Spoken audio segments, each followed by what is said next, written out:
All right, hello, welcome back, everybody. I always start off on this screen for some reason because I'm always planning stuff, I guess. Yeah, so I have some good news. So Steam has approved Gunforged for release, which means I'm not going to have to go through a back and forth lengthy process with them to figure out what it's going to take to approve the game. So it's all approved. So I could technically release Gunforged right now if I wanted to, but I'm not going to do that because the release date is the 17th. So, what am I trying to say? Basically, what I'm going to be doing between now and the 17th of February is stuffing the game with as much additional content as possible. Again, I'm trying to do content that all feels unique. Like each piece of content should have a strong identity. So I'm not just going to make guns, for example, for the sake of making guns, and I'm not going to make passives for the sake of making passives. Like, I'll keep adding stuff as long as I have good, unique ideas for them. But I've still got plenty of things that I want to add. So we're going to be using these streams to basically just do a bunch of content development, and I will be off stream doing the types of things that are required to get the game, you know, get eyeballs on the game. So marketing and all that good stuff. Primarily going to be reaching out to YouTubers and Twitch streamers, giving them keys, like review keys, so that they can show their audience. And hopefully I can build up a good amount of wish lists in the weeks leading up to release, which should give me good momentum. And then if all goes well, hopefully that lands me on some kind of Steam featured section or whatever. So that's the strategy. We're going to try that. Good news is that a lot of people that have played the game, the full version of the game already, like my close friends and family who are gamers, they have basically universally expressed that they are really enjoying the game.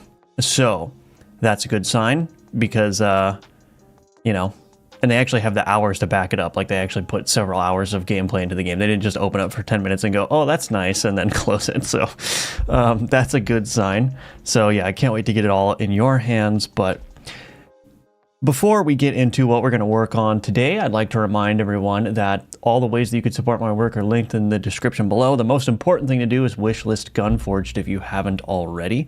And of course, you can purchase that when it comes out. Again, it's going to be less than $10 at release. So, and there will also be a release discount for the first week. So it should be relatively reasonably priced. And yeah, otherwise you could purchase my Udemy courses if you want to learn how to build a complete game in the Godot engine. And all the other ways you could support my work are linked below. All right, so let's get right into it. Hello, Luca. I'm doing great. How are you doing? Welcome back to the stream. Hello, Neozoid. Good to see you again. Hello, Alessandro. Welcome. Good to see you. Good morning, Christopher. 50 series reviews not looking so hot. Yeah. Well, I suppose that's good because I don't know. I guess I want to build a new PC, but I don't have the money to do that right now. Maybe if Gunforged exceeds expectations, I'll do that. But if the GPUs aren't going to be that great, then maybe I'll just wait. It's not like, I mean, my PC is good. It's like it's not, you know, there's no reason I want to replace it otherwise, other than just me being bored of it. So it would be not a wise expenditure to build a new PC right now. So if the 50 series graphics cards were a little bit better, maybe I'd be more tempted, but I'll keep my PC, I suppose. Hello, Emerson. Welcome back. Great to see you. All right. So what are we going to work on today? So firstly, this morning I started working on like an intro. A lot of people said that they would like a little bit of a story. So I'm adding a little bit of a cinematic intro to the game. It's going to be real short. It's just going to be like, you know, 30 seconds of dialogue, if that. Just to flavor it up. And then I might also add another kind of cinematic at the end, like if you beat the game. But we'll see. This is just like flavor, just to give people some kind of like extra theme, I guess, to some extra background. It's not going to be super in-depth. Like, I'm not going to do a whole bunch of world building and all that stuff. It's just going to be a little thing like set the stage, set the tone, kind of give you an idea of like who this guy that you're playing as is. But I'm still trying to figure out a good way to approach that, so I'm not going to work on that on stream. But what I do want to do is this one. Every Xth enemy that dies while affected by bleed and haunt spawns a flesh monster that leap slams enemies. So I think that one's going to be really fun. I also want to do the laser gun. Also, this chicken gun I think would be really fun. And yeah, basically there's a bunch of content in here that I want to get done. So we're going to start with the flesh monster, and then if we have time, I think I'll move on to the chicken gun. And I want to make an affix for that chicken gun that is universal, meaning that it can be applied to any gun, or a rune is, in other words, where bullets will drop explosive eggs while they travel. So I have to think of how that's going to work, because typically if a bullet is traveling and it's dropping eggs, there's going to be no enemies around, because if there's enemies around, the bullet would collide with the enemy and then therefore not drop eggs. So I might make it like just eject an egg sort of like in a random trajectory as it's flying, so it has a chance to like hit enemies as it's traveling toward the direction you aimed it at. But then that also makes it really interesting if you have a gun that has a really wide spread. So if the bullets are really uncontrollable, you could perhaps buff the efficacy of the gun by putting the explosive eggs on it. So as the bullets are just spreading all over the screen, they're all ejecting these explosive eggs. So I think that would be really fun. But like I said, we're going to do this flesh monster one first. I think that's going to be really fun. And we'll do the usual thing. We'll just add the passive and then do a little placeholder art, get the gameplay programming working, and then we'll draw the flesh monster. So how's my favorite Godot developer today? I am doing great. Thank you, Arion. Welcome back to the stream. I have a 2080 Ti and still no reason to upgrade. On top of that, I'm eyeing AMD now more so I can play on Linux. Yeah. I have a 4070, which, if I'm not mistaken, is roughly similar in performance to a 2080 Ti. I could be mistaken. Maybe the 2080 Ti is a little bit more powerful, but my 4070 is doing great. I game on 1440p, and you know the 440 series has like the DLSS and all that stuff too. So that helps a lot, especially with the newer games that are coming out. Do you plan to create a Discord server for the release of Gunforged? No, I don't have any distinct plans. I might create a Discord server for the next game that I make. Well, we'll see. Hello, loving the streams. I mean, maybe I should create a Discord server, right? I mean, should it just be a Gunforged specific server, or should it just... I don't know. I have to think about that. I have to think about that. Hello, Tim. Welcome back. Thank you. Yeah, appreciate it. I'm glad you're enjoying these. After the semantic, create a video, of course, teaching it. I mean, it's really simple. I switched my branch over so I don't have the code up, but it's like, I just have like an intro animation where the player falls from the sky, and then I just do like cinematic black bars with color rectangles to come and squeeze the screen a little bit. I haven't done any of the dialogue yet, but I could do like a deep dive video or something. The egg has a chance to hatch and create other chicken. That would be funny, yeah. Hello, what extension are you using in your Obsidian? Hello, Perseverance. That is the Obsidian Kanban community plugin for the Kanban board. 4070 has more VRAM, I'm almost positive, and better AI hardware. Yeah, the AI hardware for sure. Yeah. You're welcome, Perseverance. All right, so let's get started here. So the first thing I need to do is create a passive here, which the hardest part about creating these passive resources is coming up with a name. I'll just call this Flesh Monster. Okay, where did that go? Getting to have a lot of passives in here. So we need a title for it.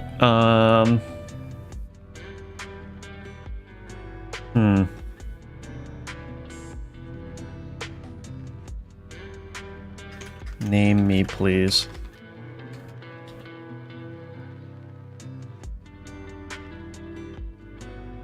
I'll have to think about it. Anyway, every... let me think. I think I want to make this a relatively low or relatively fast spawn rate. So maybe we'll try this.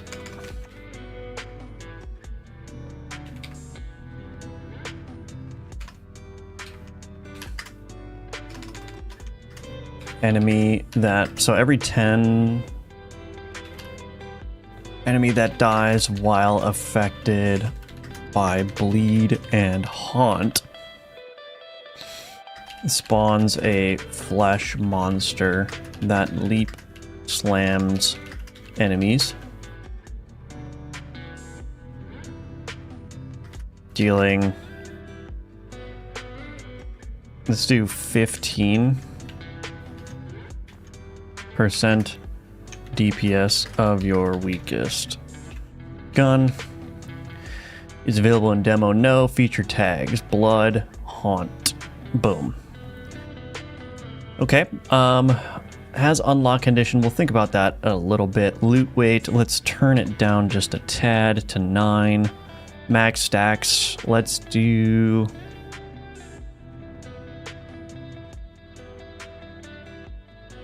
Do I want to have multiple stacks of this or just one? Flesh. Monsters. Last.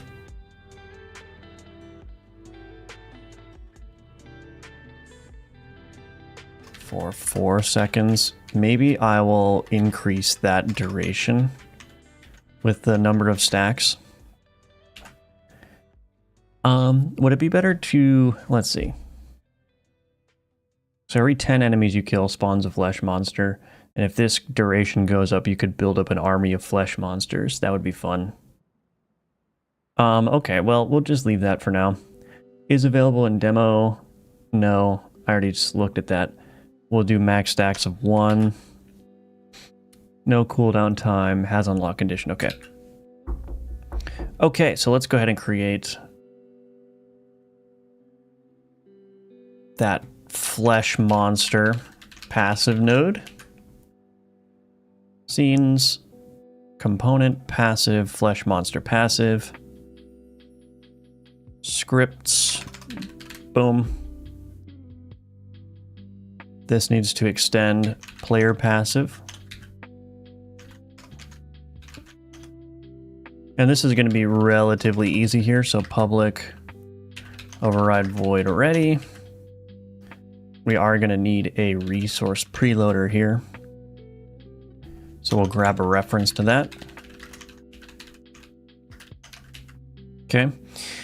In here, game events.instance.connect, game events.signalName.enemy died, or entity died rather.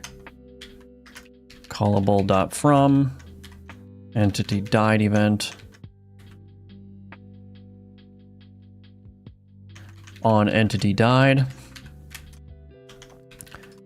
Private void on entity died event.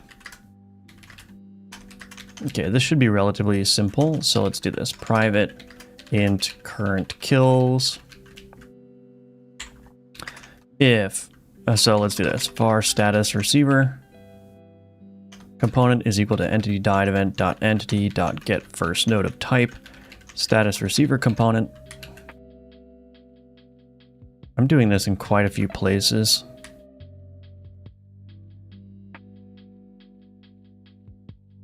Well, it's not causing any performance issues yet, but that's fine. So get first node of type entity status receiver component. Might as well do this. If not, well, let's do this. If status receiver component is equal to null, we'll just return if status receiver component dot has status. If not, status receiver component has status, data enum status bleed, or not, status receiver component dot has status haunt. So if it doesn't have both of those, we'll return. Okay, and then we'll go ahead and do current kills plus plus. If current kills is greater than or equal to private const int target kills is equal to 10.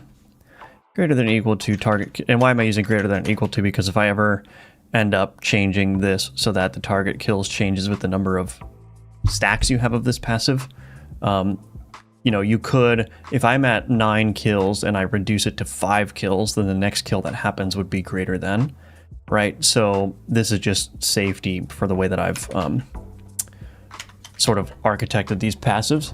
And then I'll do this, current kills minus equals target kills. And then we're gonna have to spawn the thing. So yeah, but before I do that, public override string get current bonus text format, return current kills. I think that's all I need to do, right? Yeah. Okay. So I'm pretty confident that I mean, that's a very simple passive script right there. What task management tool do you use? It's Obsidian, the note-taking app Obsidian with the Obsidian Kanban community plugin. Hello, Polaris. Welcome back to the stream. Great to see you again. Okay, let's create a new scene now. This actually needs to be a character body 2D with floating mode. Looking for terrain and secondary terrain, I think. Actually, do I need to do that? Maybe I don't. Okay. Give me 1 second here.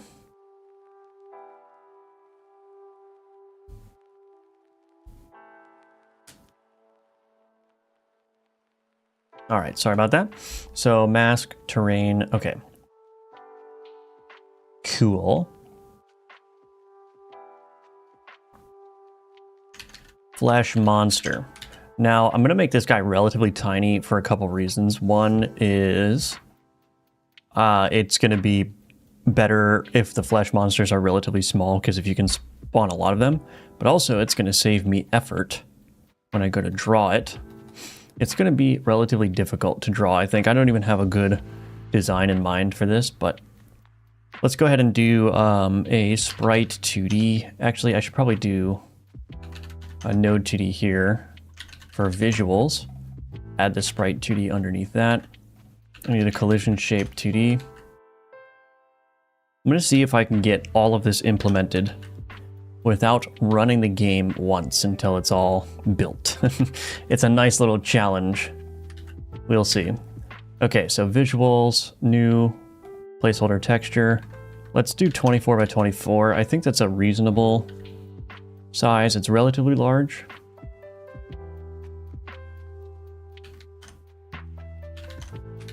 Okay. So there's my sprite. I'm obviously going to need a script for it, so we'll just go ahead and create that now. Scripts, game object entity, cool. Add a timer. We'll just set this to 4. One shot and auto start. Okay, so game object.entity node private timer life timer public override void ready life timer.timeout plus equals on life timer timeout private void on life timer timeout. And of course, we're just going to do the classic queue free for now, but we'll make it a little bit nicer later on. Okay, so in my flesh monster passive now, I need to spawn this. So var monster is equal to resource preloader instance scene or null flesh monster monster.global position is equal to entity died event.entity.global position. This dot get base level dot entities or get parent dot add child monster, and that should be it for that. So I need to make sure that I'm actually loading that in. So let's go ahead and put that in there. Cool. Okay, so now we can focus on the flesh monsters. We'll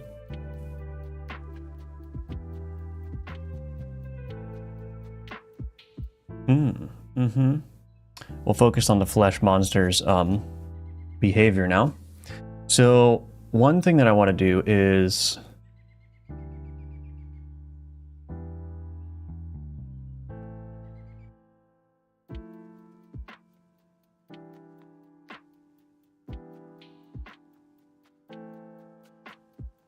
I'm just trying to think of how the targeting should work here. So I definitely need a state machine. I'm new on Godot and I follow your course on Udemy and you use GDScript, but for Gunforged you use C#. Why is C# better?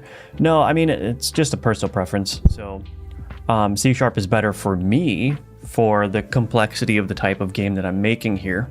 For instance, like being able to use abstract classes and have override methods and virtual methods and all that kind of stuff. It's very useful for me. Plus just the refactoring support in here. So being able to go into any of these files and see where all the usages of something is very useful. It's just organizationally better for me personally, but I don't think, you know, I don't know what objective standard would exist to say one is better than the other. I think GDScript is perfectly fine for a lot of projects. And there are a lot of people who have released commercial games who have been super successful that are using GDScript. So there's definitely no reason you have to use C# over GDScript. Okay, let me think. So I need a state machine. Private delegate state machine equals new. I wonder if I need this.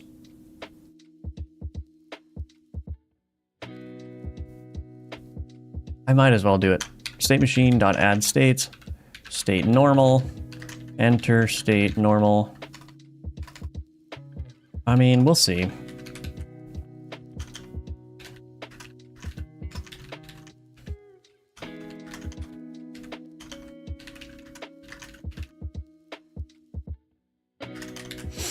So enter state normal. So basically what I want to do is I'm going to copy the mole rat. So there's a leap, enter state leap. So I'm just basically gonna copy this. So I'm gonna do another state here. Private void enter state leap. Private void state leap.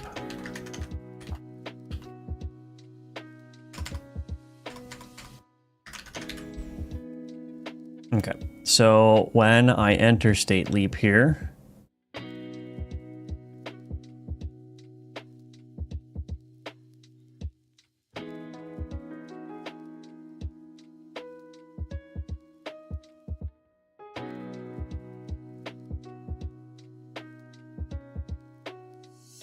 leap timer,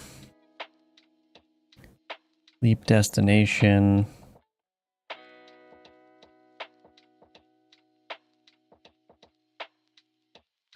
I'm going to want to infer the time here.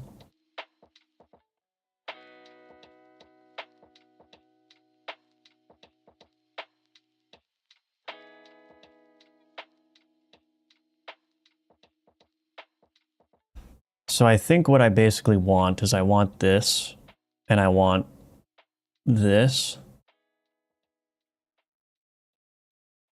And I probably want this. Collision mask equals 0. Yeah, I probably want that. We'll take all these things here. This is going to be a mess, but we're going to copy over that. And then in the state leap,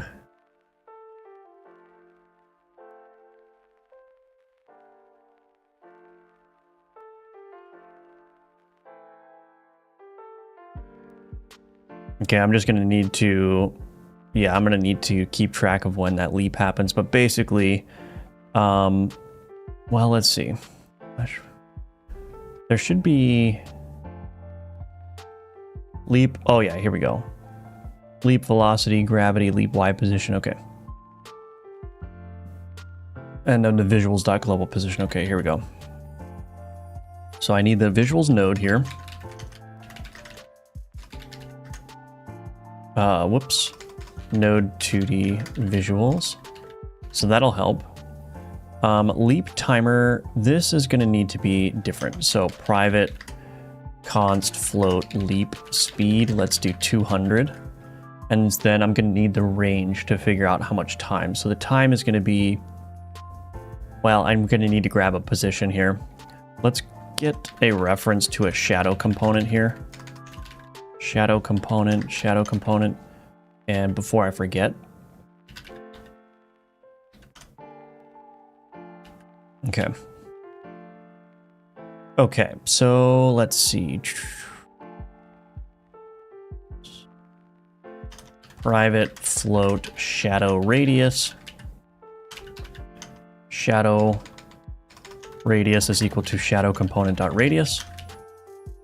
Add states, cool. Let's do the states first, and then I need to set an initial state here. Set initial state. Okay.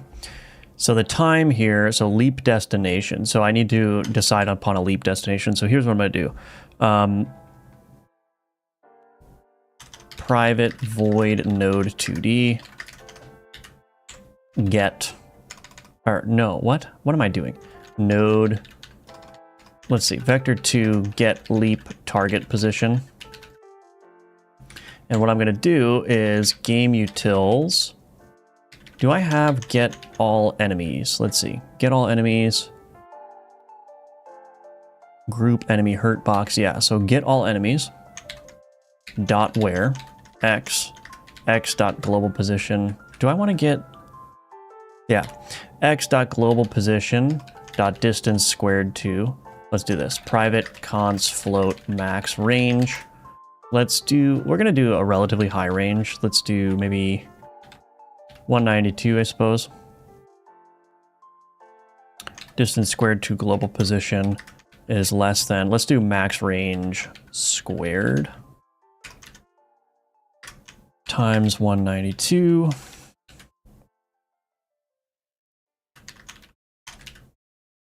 Distance squared to, okay, cool. Get all enemies. Why is this not working? Oh, this.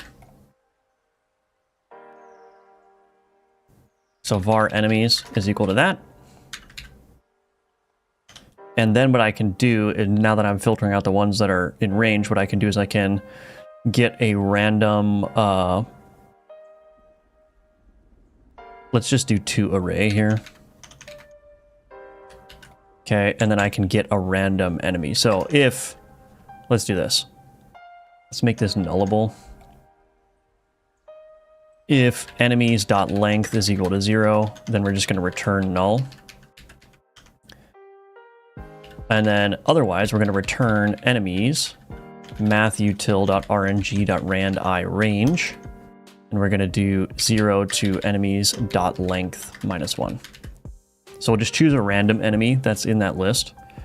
Why is that not working? Oh, dot global position. Cool. So that'll be our target position. The benefit you get in C# of static typing, speed, and other inheritance features is balanced out by the fact that it's all executed over a bridge to the engine. Yeah, that's true. It's definitely true. Are there any advantages or disadvantages using VS Code for GDScript as well? For VS Code for GDScript, I mean, the advantage is that you get better find and replace functionality. So even though like refactoring tools aren't that great with GDScript, you can still open like the search all and you can say, okay, where am I using, you know, enemy, right? And you can search through your code base, which is very useful. I know that Godot has a find all, but it's just not that great compared to a tool like this. What is another benefit? I don't know. I mean, I think it's just personal preference. If you feel more productive in VS Code, then I would probably use it over the built-in editor. I think the Godot built-in editor is just a little bit clunky, generally speaking. I kind of just like having a separate application to do all the script writing, but it's all personal preference. Hello, Rin. Welcome back. Great to see you. Yeah, it is more annoying to debug in VS Code for sure. For GDScript. Okay, so I'm getting the leap target position here. IDE plugin is quite good. Yeah, I mean, I've used VS Code with GDScript. I haven't done that in a while though, so I don't really know how it is with Godot 4. I'm sure it's fine.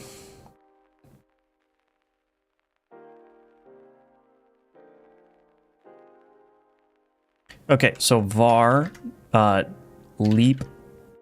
I need leap destination is equal to get leap target position. If leap destination is equal to null,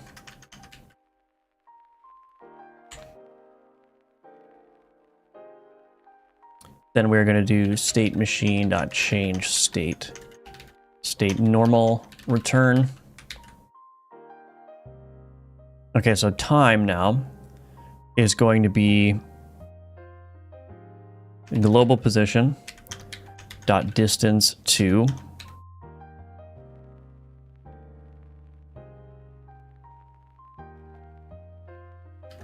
let me look at something.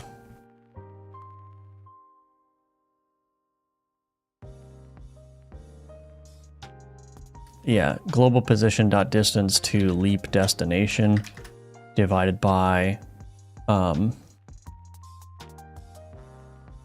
leap destination. Oh my gosh. I'm just going to do this. Leap destination nullable. Leap destination nullable dot value. Just to make that a lot easier. Okay.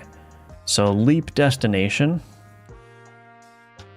Global position distance to leap destination divided by speed. What is it? What did I call it? Leap speed. So that's the time. If this is 0 though, that's going to give us a 0. So if time is less than or equal to 0 for some reason, we'll just set time is equal to 0.5. Or let's set it to 1. Might as well. So we'll just make sure there's always a time value here. So my y final, my y initial, leap y initial position. So I'm going to grab that, private vector 2, leap y initial position. Y initial. Oh, this has to be a float. Leap y velocity. I need gravity here. What did I use for the mole rat? 1,000. Okay, we'll try that first.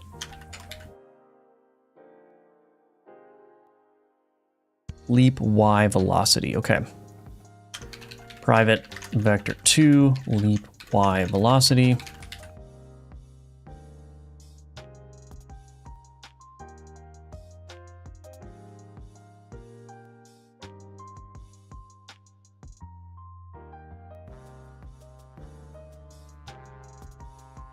Why is this wrong? Cannot convert float. Is it really a float? Oh, it is. Okay, well, guess I'll make that a float. Leap y position. I'm assuming that's a float as well.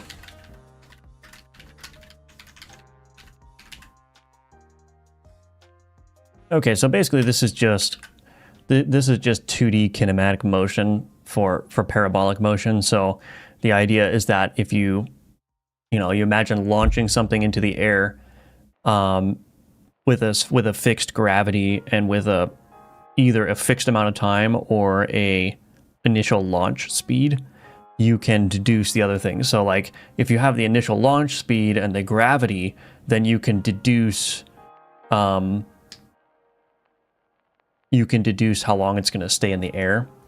But you can also do the other thing where you can say, I want it to stay in the air for this amount of time, and then you can adjust the speed of the projectile so that that parabolic motion accomplishes or takes that amount of time that you want. And I can do both in this code base. So I can either say, I want this thing that's being launched in a parabolic way, I want it to either remain in the air for 1 second, or I want it to have a constant sort of ground speed, and then it will take however long it takes to get there, in the air. So the time could be variable or the speed can be variable.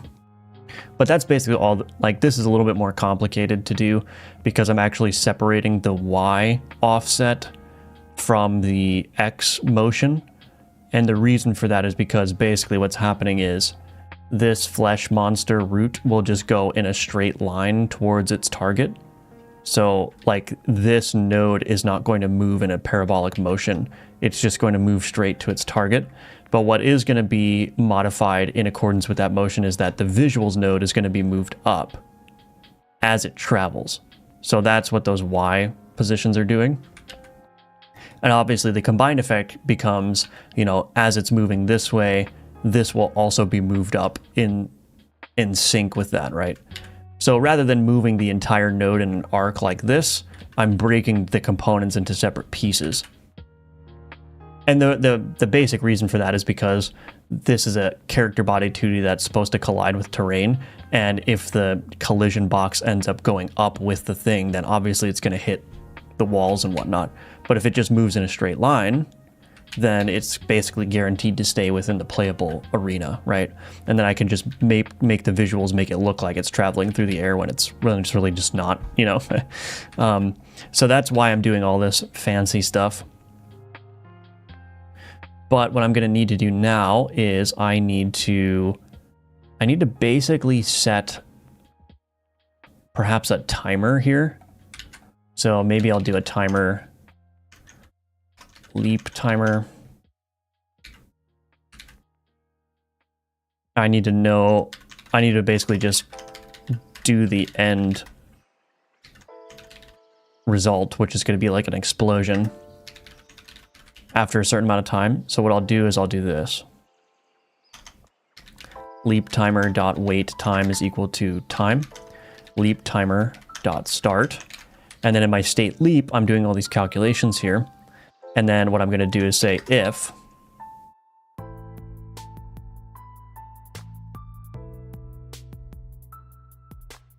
leap timer dot is stopped, state machine dot change state normal. But I'm also going to need to trigger the explosion here.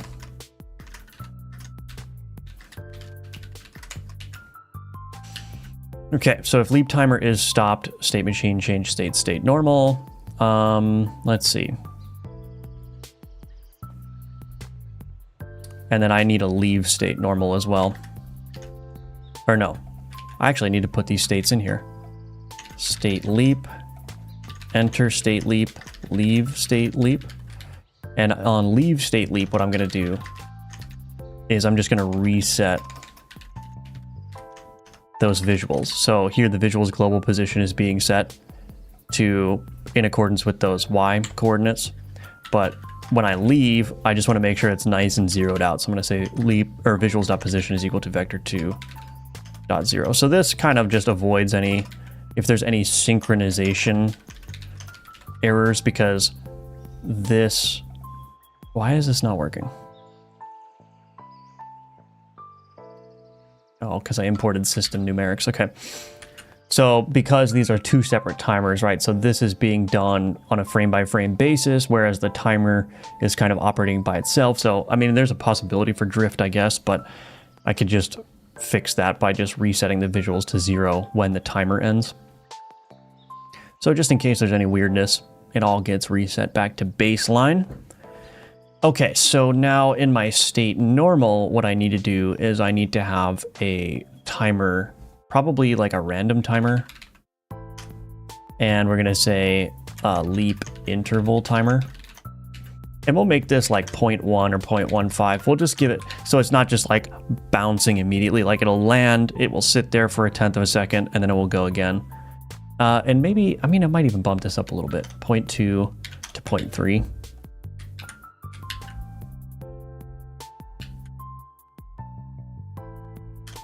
Node, private, timer.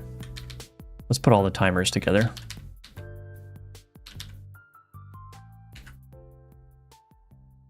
Leap interval timer. Private, static, read only.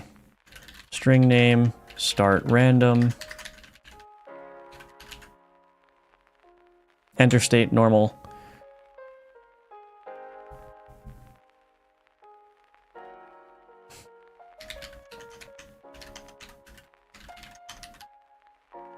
If leap interval timer dot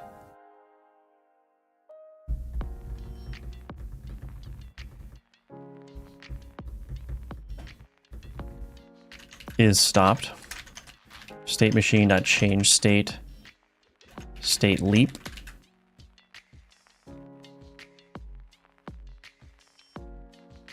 So if there ends up being no enemies, it'll just switch back to normal. It'll restart the timer, and then it will try again.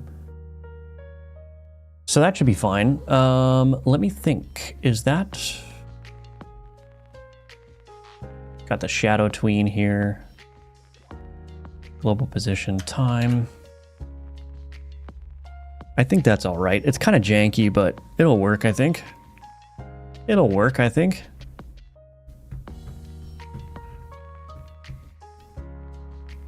Is there something I'm missing? I think there is, but well, we'll see. GDScript editor has no native Vim support. Vim user, huh? That's very, that's hardcore. You got VS Code like shortcuts, context search, script IDE. Oh, is that what the plugin is called?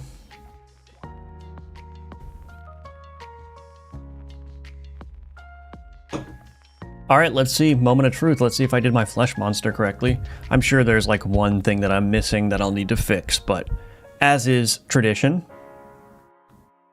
might need to add a little bit of AI as well to it so it doesn't look so static, but we'll see. Spawn flesh monster. Oh, I guess it doesn't target. Okay, spawn rat 5. Spawn flesh monster, go. Okay. It's not working. Why is it not working?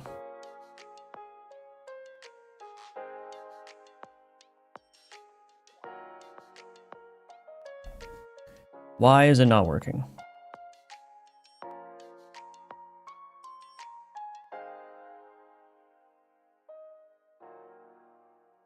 Get leap target position.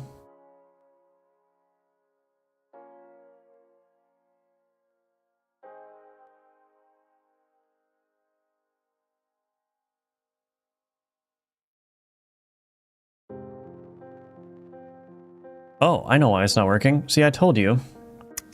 Public override void. I need to do a process. I forgot to call update on my state machine. State machine dot update. So silly. Okay. I knew there was something. See, every time I try to get all the things done without testing them gradually, I end up forgetting at least one thing. Godot plugin, yep, gotcha. Hello, Instakill and welcome back to the stream. Great to see you. Hello, Eli. Sorry if I missed this. Your state machine object calls these methods by name somehow. The enter, exit, and state methods. Yeah, so they're delegates. So a C# delegate is basically just a pointer or a reference to a function. And I just use those function references as the individual state, like objects, basically. So in my state machine, it's not doing matching like string matching or anything, but it's saying like, if I call add states, I can pass in 3 arguments. One argument is required, which is a reference to the normal state. So this is the state that will be updated every single frame. But then I can optionally pass in a reference to an enter state, which will be called only once when the state is entered. And I can also pass one for the leave state, which will be called only once when the state is left. And so leave states are always guaranteed to be called before the enter states of the next state. But these are just pointers to functions, and so under the hood, when I call state machine.update here, since it has those delegates, it can just, this is current state delegate here, it can just invoke that function directly. So I like this a lot because it ends up being the case that your state machine becomes very like readable, right? It's like, oh, state normal, this is my state code that updates every frame. Oh, enter, this is my, code that only gets called once. So yeah. I'm doing great. Thank you for asking. Hope you're doing well as well. Will you continue to live stream after release the game? Yes, I probably will. Although I guess the live stream content after the game is released will be, so it'll be a little bit up in the air. I probably will be prototyping new game ideas, maybe adding a little bit of post-release content to Gunforged.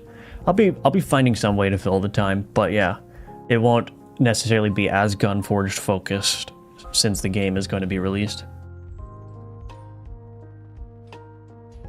I'm using Godot for most of the code.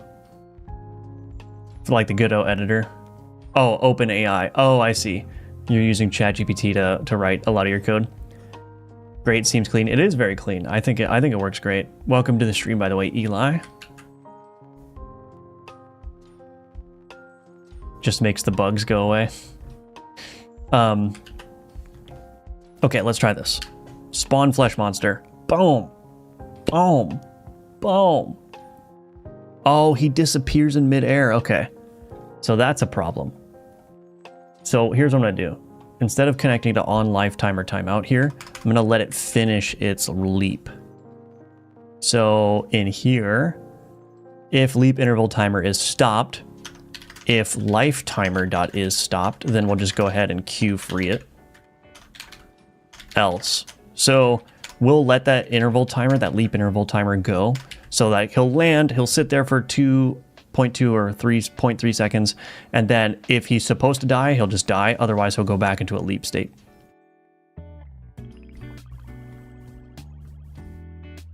And we'll get rid of that. Okay. I should have foreseen that, but that's all right. That's why we test our games. It would feel really bad if they could just disappear in the middle of a leap. So technically speaking, it is possible for a flesh monster to last longer than 4 seconds. So you can see this is why I set that time, because the reason why he's going up and down like that is the distance there is 0, right? And so I was smart to detect if the time was 0 and set it to at least 1 so that there's still some animation that plays. I might reduce that, but let's see.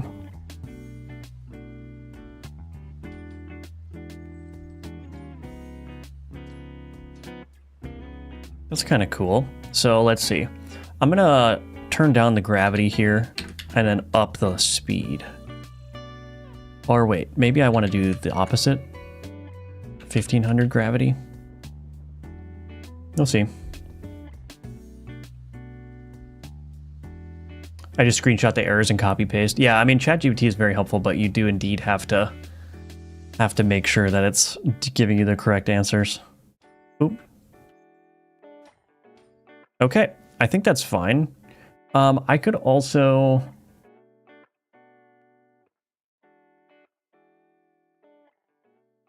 I don't know, should I make it so that it can't leap slam to the same enemy twice? I mean, I think I do want to reduce this time to 0.5 like I had it originally.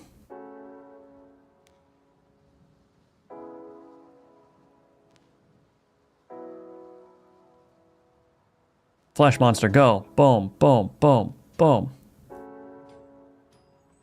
I think I need to turn up that gravity even more.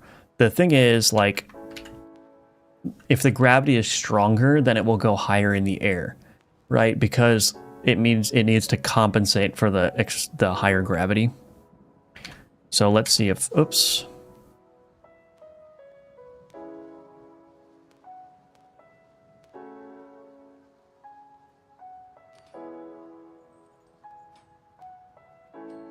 Or wait, am I going the wrong way actually? Did I get it backwards? I might have gotten it backwards. Don't listen to me.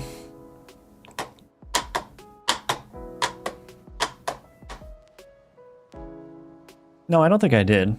Yeah, no, that's even worse. No, I got it right. So it actually does need to be higher. Let's do 3000. Let's do 3000. The problem is because it moves so quick, it covers a lot of ground very quickly. And so if I want to create a nice arc,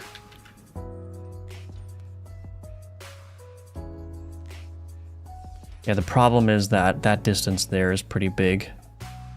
Let's turn this back down to 200, gravity down to 2000.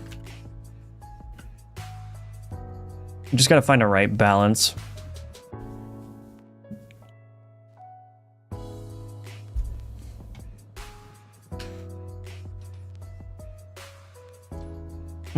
I mean, it's kind of funny when he goes that high in the air. I could change the gravity too based on the distance. I don't know if I want to get that fancy though. I mean, it might be maybe it's just better if I set a static time, a leap time.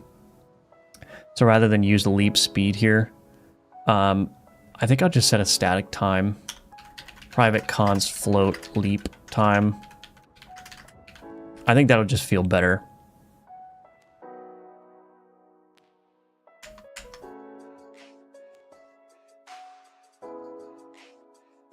Oh goodness.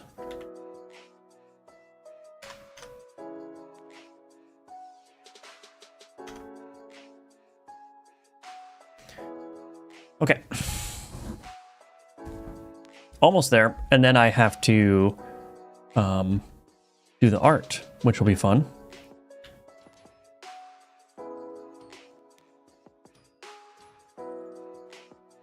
Okay, so now I can turn up this gravity even more. Get some bigger arc out of it.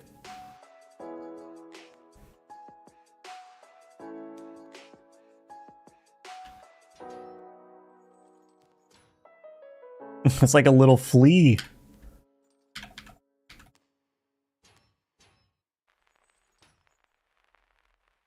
Okay, I think what I'm gonna do is get leap target position. I might...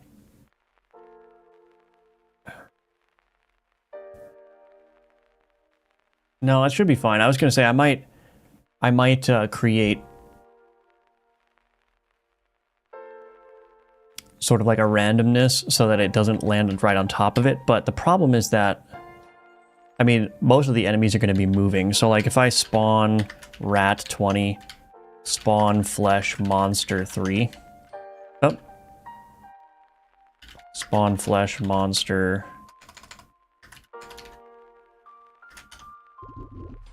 So that's what it's going to end up looking like. So since they're all moving, it's fine. Spawn flesh monster 50 or 40. Go. That's pretty funny, actually.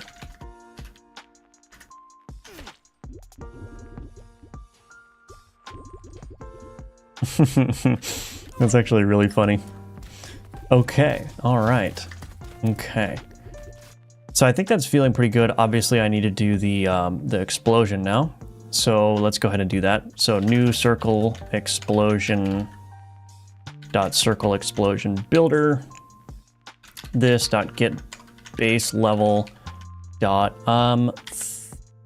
floor, I guess.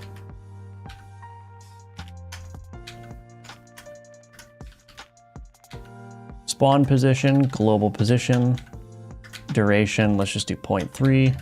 Set damage dot set delay, set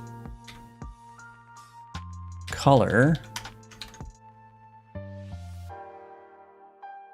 private static read only color, color equals new. What color do I want to use? What color do I want to use?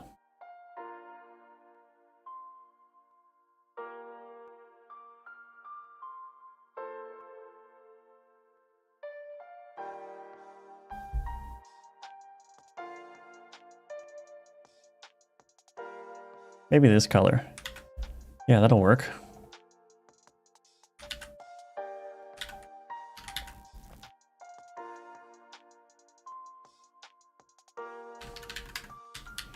Set damage.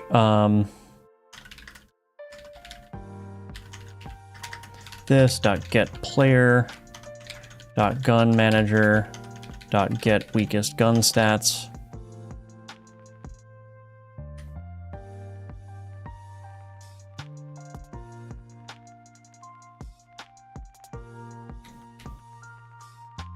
That should be fine. Set damage, weakest gun stats, dot damage per second. What did I say? Times 15.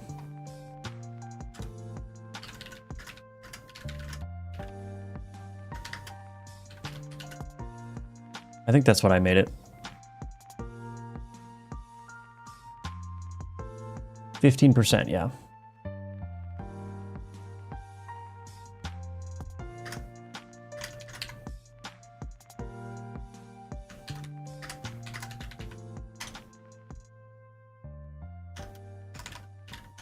set radius. What do I want my radius to be? 48 maybe? Private const int radius 48.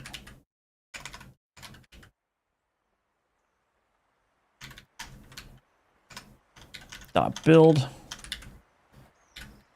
All right, cool. So let's see if that works.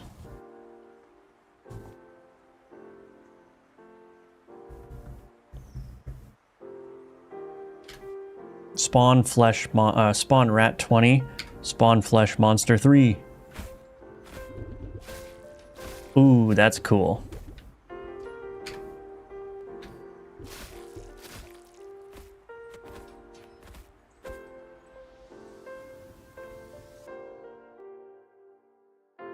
Let's turn it down a little bit. Set thickness 8. That's pretty cool. Once I get the art in place, I think it's gonna look real good.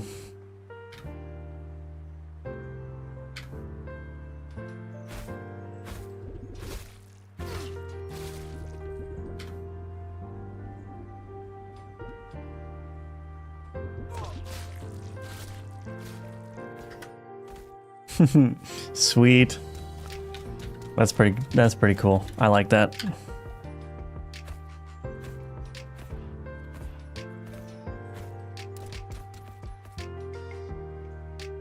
All right.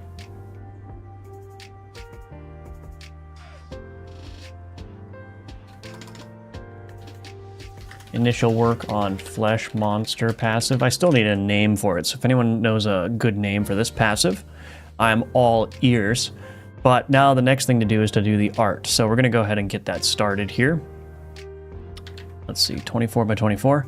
So yeah, we're gonna do the art. I have no clue what it's gonna look like, so I'm just gonna draw something and figure that out. But before I do that, I will take a quick 2-minute break. So let's see, how did you color the folders in the file system? Is it a plugin? No, it's a native Godot. I think it's in 4.3 is the minimum version. You can just right click the folder in Godot 4.3 and set the color. So yeah. But I'm gonna take a quick 2-minute break, and then when we come back, I will get started on the Flesh Monster art, and we'll see how that goes. Like I said, I have no clue what it's gonna look like, but we'll just start drawing something and we'll see. So in the meantime, please check out the links in the description below. The most important thing that you can do to help me out is wishlist Gunforged. It's the first link in the description below. Check out the new trailer too, by the way. I just updated that. The old trailer had the old graveyard tile set in it, and it also didn't have any of the cave level because that wasn't made yet. So the trailer now has been updated to showcase basically all the content in the game. And so definitely check that out at the Steam page and wishlist it while you're there. That would be much appreciated. I'll be right back in 2 minutes, and then we will continue on with the Flesh Monster art.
Okay, I'm back. And you know what? I actually just realized something, which is that this flesh monster passive,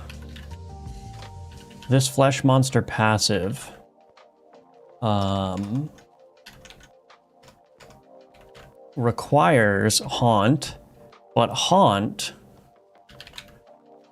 does not get unlocked. You can't get haunt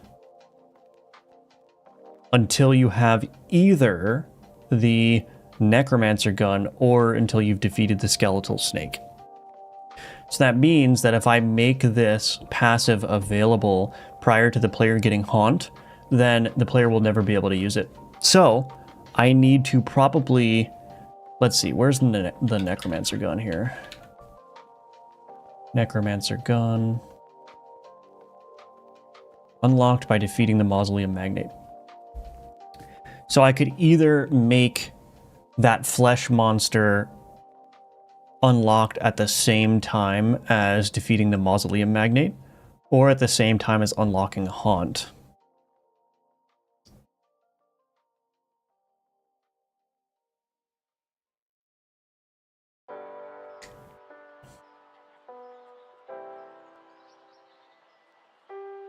I think it makes sense to unlock it at the same time as haunt, so let's do that.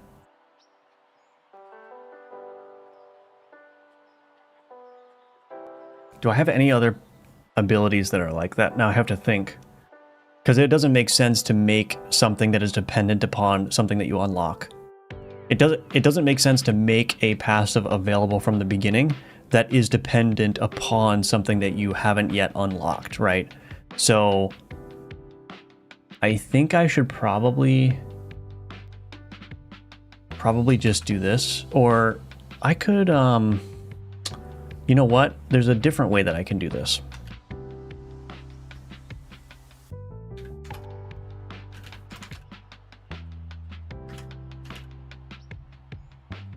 I could do this.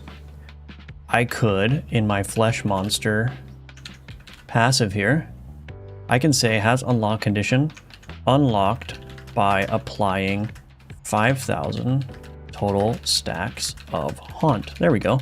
So this is going to require that you use haunt quite often before you unlock it. And now I can go to my unlock condition manager and I can say bleed stacks applied. If save manager statistics.haunt stacks applied is greater than or equal to 5,000. Get rid of that. Try unlock passive flesh monster.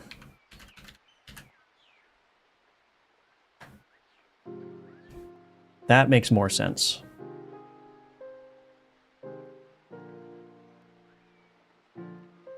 So I should unlock this immediately upon starting up the game, because I already have 5,000 haunt stacks applied in my, yeah.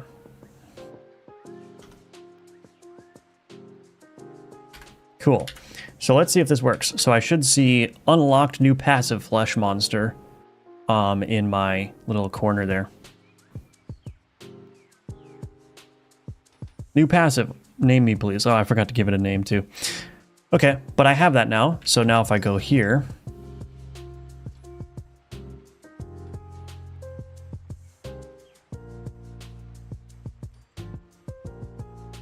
there it is. Every 10th enemy that dies while affected by bleed and haunt spawns. Ooh, that's too long.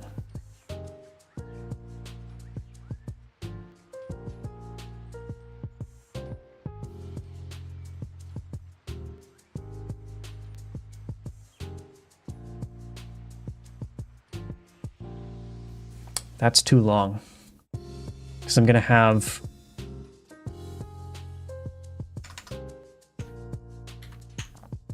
like the current stacks text. So let's see what it looks like. First time catching a stream. Do you have a streaming schedule? Love watching some game dev. I'll try to tune in more. Yeah, so an hour ago is when I usually start on weekdays. So 10 a.m. Eastern, weekdays, Monday through Friday. And then on weekends, I basically just stream whenever, or I don't stream at all.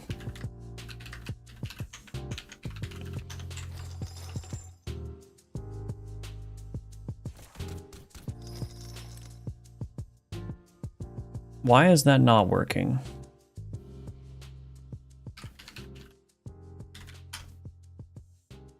Get current bonus text format. Oh, am I doing it wrong? Current stacks.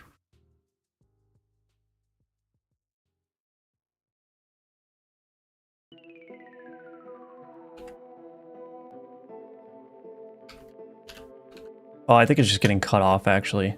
So this is the problem that I was kind of running into.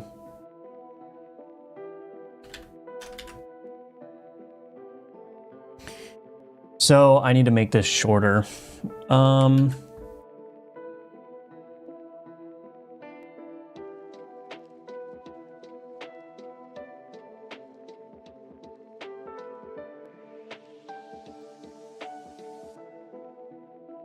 Spawns a leaping flesh monster that deals...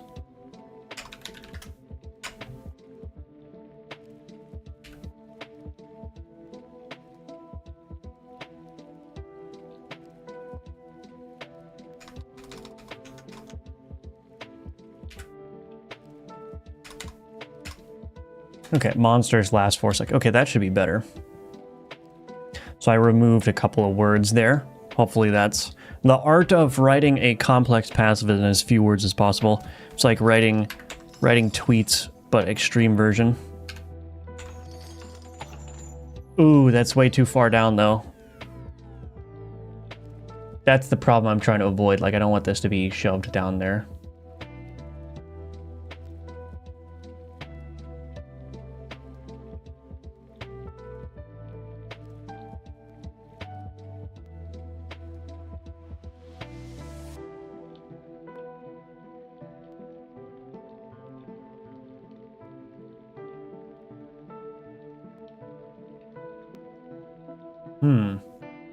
Well, I'm gonna have to think about that a little bit.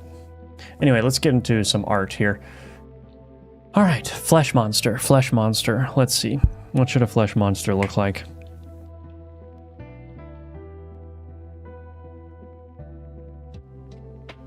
I'm getting like I'm receiving some kind of like, you know, Skeksis vibe from like Dark Crystal, you know what I mean?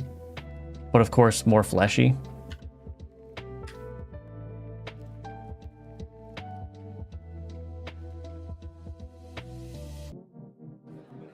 So I'm just gonna create like a foul, beaked creature.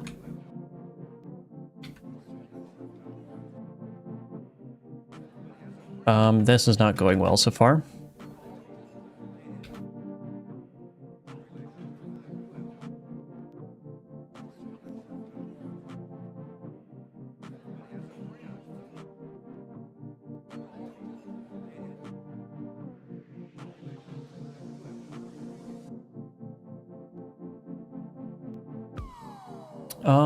Okay.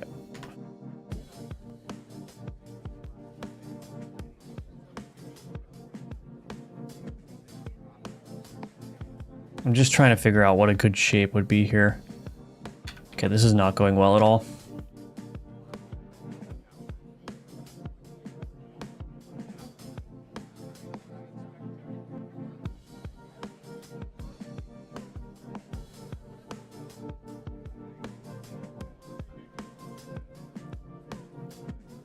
That just is not looking...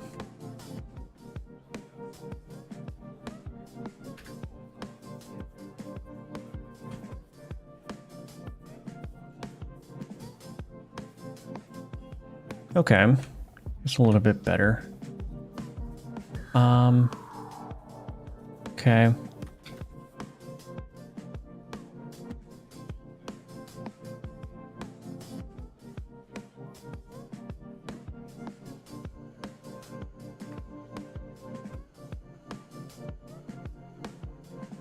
Let me try, let's see. I'm just gonna put some eyes in place real quick.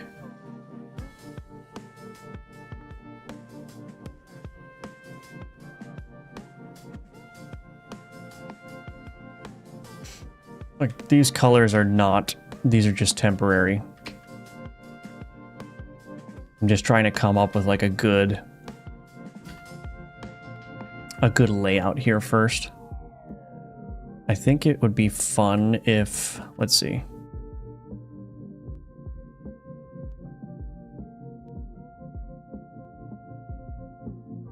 Kind of got some chicken wangs.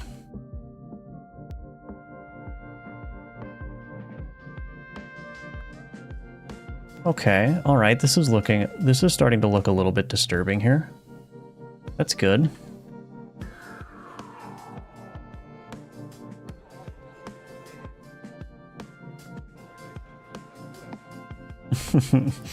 It does not yet give the vibes of flesh monster, but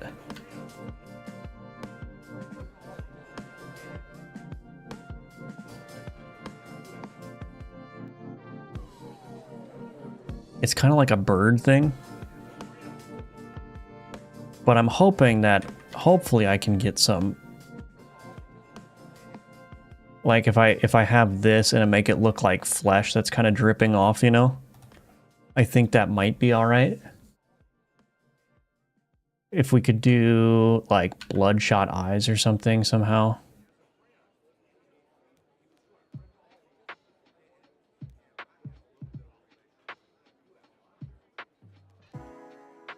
Kind of like that. I don't know. I probably shouldn't really be doing any shading right now, but I'm just trying to get a feel for like how I want this to look.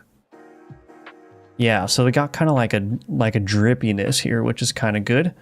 That's kind of what I'm trying to go for here. So let's give that some different color. Ooh, that's not good. That's the same color. Can I just bring this one up? Yeah, there we go. This, bring that to that color. This one, I wonder if I should make this more traditionally red. No. Okay, okay. We got some pink going on here. Ew, this thing is gross. I don't really like this red color, actually. I think I'm gonna see if I can... Yeah, that's a better color, honestly. That's better.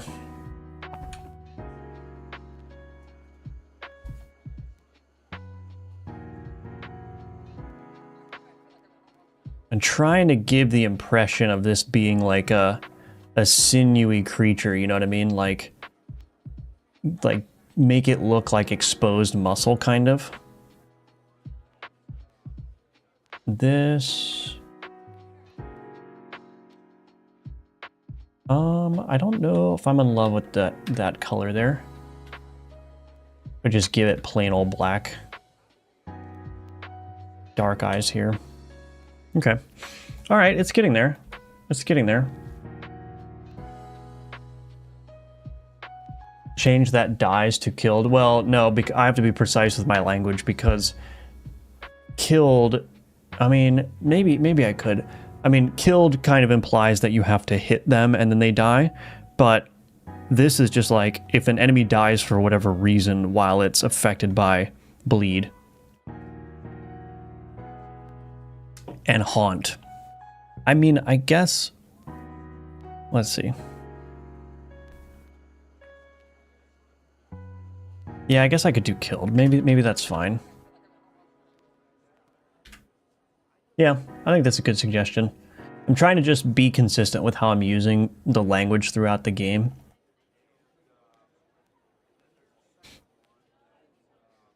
But let me see. Maybe that's the language I am using.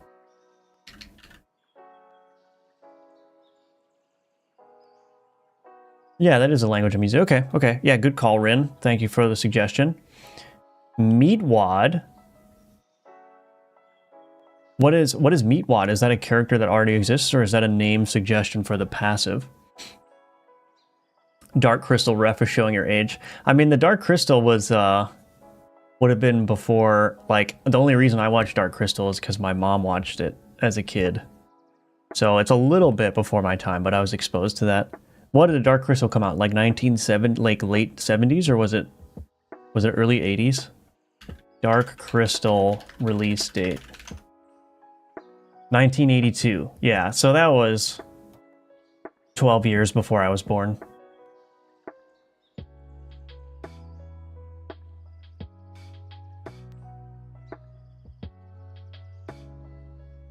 But it is older. It is older. How are you enjoying C# so far? I bought your C# course, but haven't started it yet because of exams. I like C#. Yeah, C# is great. I love it. It works really well with Godot, aside from a few quirks, which the quirks, as the C# support is improving for Godot, the quirks are less and less noticeable. Like, it just becomes smoother and smoother, so I very much like that. It was even before me, but not by much. Oh, yeah. There's a character from a cartoon. Oh, I see. When you were asking what a flesh monster looks like, it was my first thought. Gotcha, gotcha. Hello, Lukey. Welcome back. Maybe I should just steal the Lord of the Rings, like, meats back on the menu. But I think that's probably too long.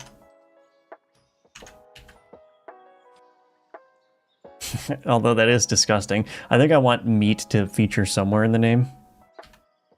Meat's back on the menu. All right, let's see. Is that going to bleed off? Yeah, I see that's a problem, though. I have a lot of character restrictions. Ooh, in that language.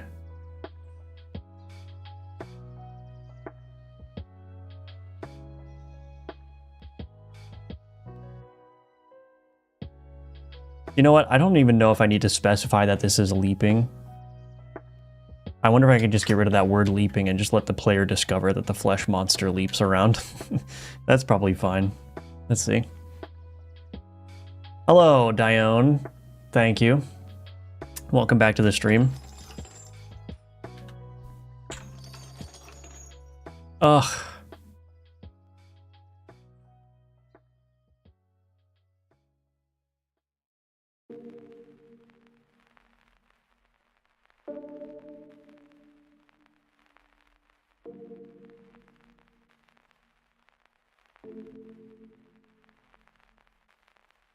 I don't have much more to cut from that.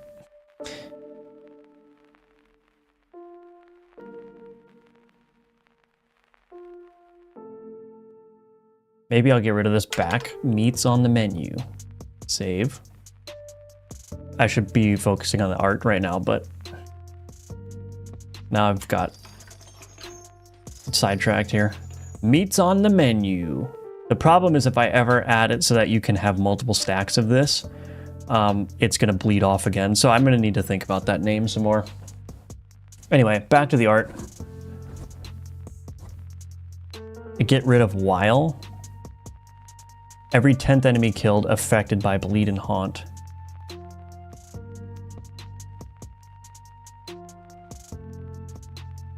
I don't think that would be proper. Every 10th enemy killed affected by bleed and haunt.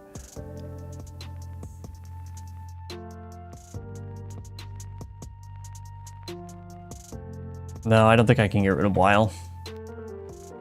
I'll have to think about that some more. Anyway, back to the creature here. Back to whatever this thing is. Let's see. So we got a chicken wing here. Let's do a chicken wing over here, just like a little stubby thing. Ooh, that's gross. Should probably be darker even. This.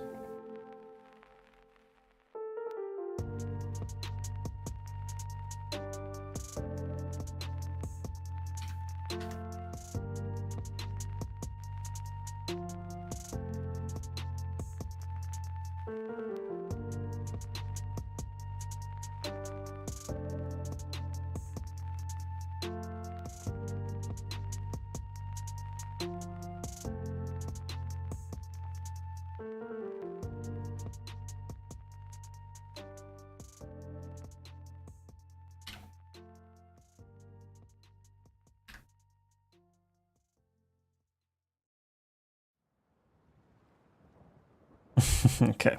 Anyway, let's see. Oops. Let's try to make it gross and sinewy up here as well.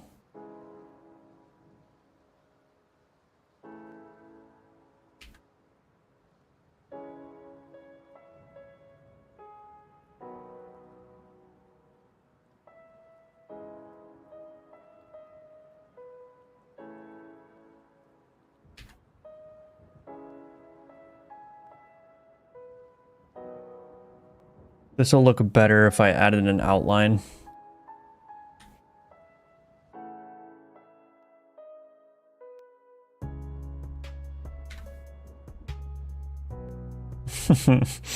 Oh goodness, so gross. Grill or be grilled, that's hilarious. A cut above the rest, like meat or something, grill or be grilled. I mean, I kind of like grill or be grilled. Let's see. It might be too long still though. Grill or be grilled. That's hilarious. That is amazing. Let's see if it fits though. Oops. Grill or be grilled. Ooh, I think, would that work if I added a second stack? Let's just fake it for a second here.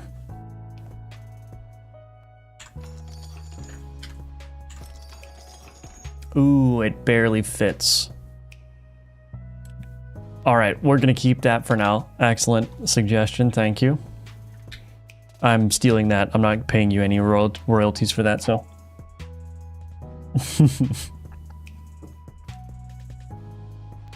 Hello, Geo. I cannot retain information from your lessons in Udemy. I generally can't remember things. Any advice on that matter? I'm stuck on my game dev journey. Yeah, I mean, I think, what course are you taking? Are you doing the Survivors course? The Survivors course is really good for this, which is that the way that you get... So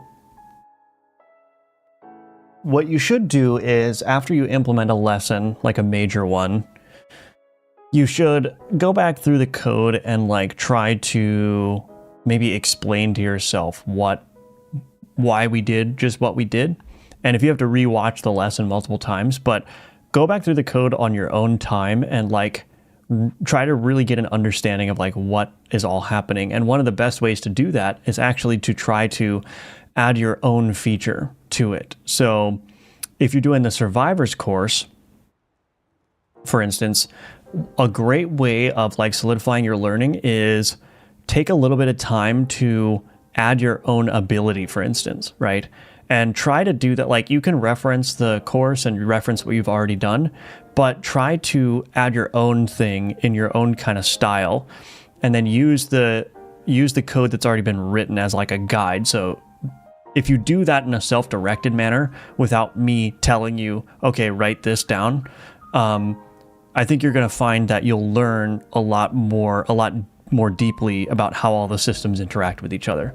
Because when you try to do your own slightly different thing, like adding a new ability, there's going to be a lot of commonalities, but it's not just going to be as simple as copy and pasting the code that's already there.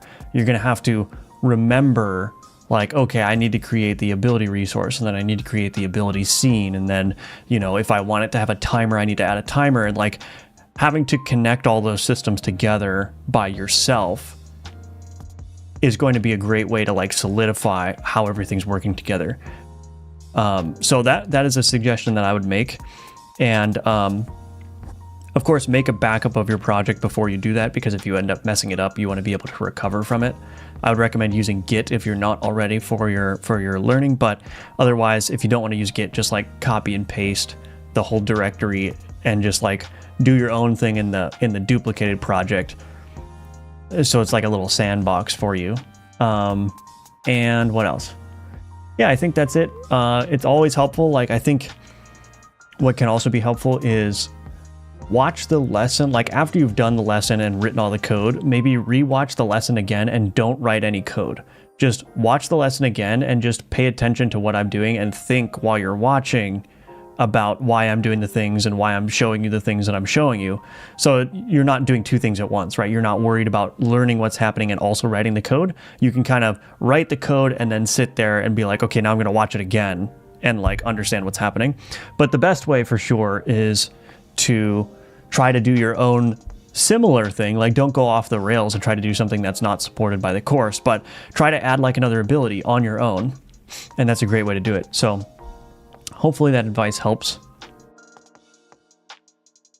Not even a mention in the credits, yeah. Happy to help. Yeah, grill or be grilled is funny. Okay, so let me think. So let's do this. Oh, this, I'm gonna have contrast issues here, but we're gonna try it. Yeah, shoot. Let's see. Maybe I can get away with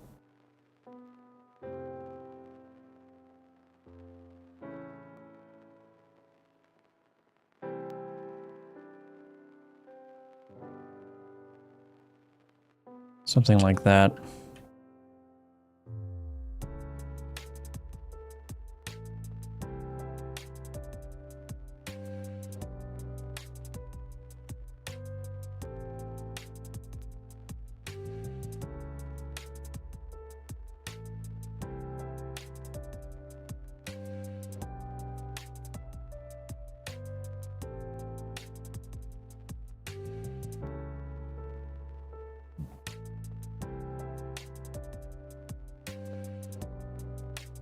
Okay.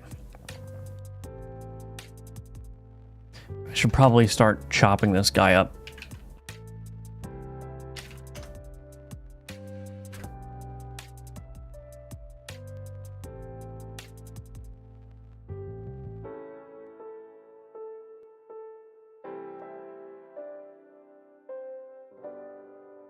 Oops.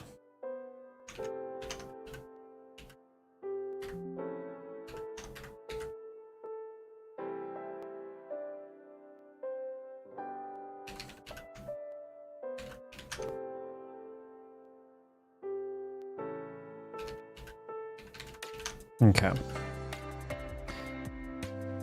So now, just fill out the body a little bit here.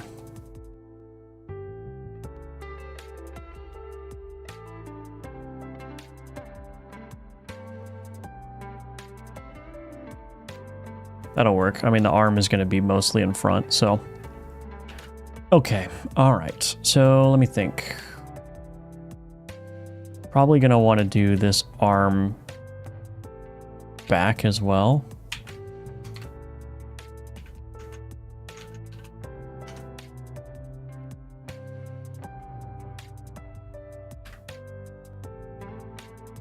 And I'll just create that. Oops. What am I doing?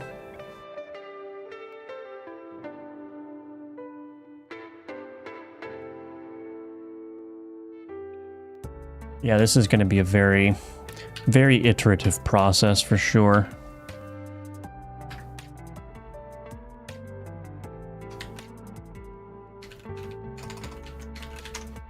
That's the problem with making passives that are basically entities, is that it ends up being quite a bit of work actually to get everything working. Should I make like a little rump over here? Ooh, that might be kind of weird. Ooh. Ooh. Oh my gosh. Ew. Oh man. Wow. Okay. All right.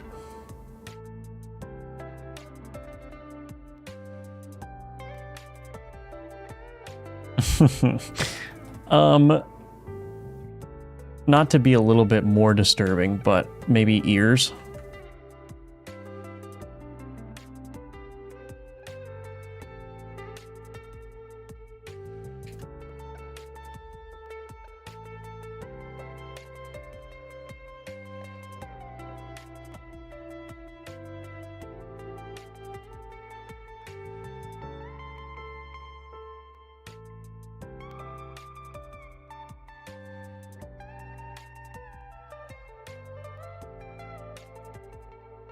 Gotta give him some good marbling, you know? Like a really good marbled steak. Hmm.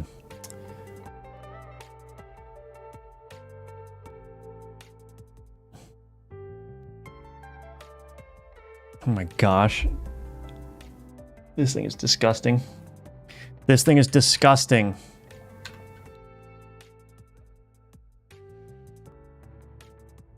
Okay, the beak I'm not so sure about. I wonder if I don't really have a better color to use here. Maybe I could use this.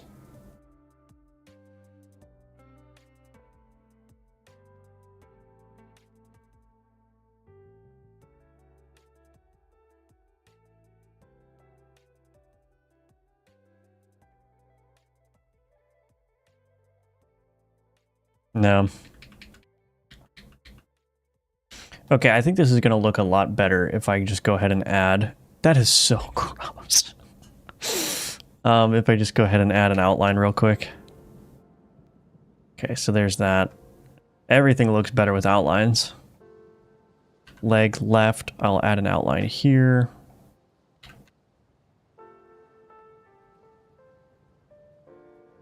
Probably want to give him some talons or something.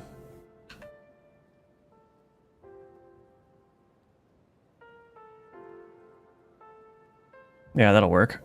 Maybe a little bit of an extra toe there.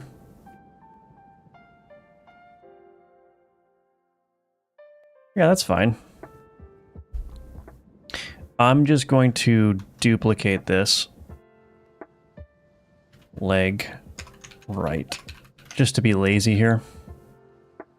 Oops, that's not right.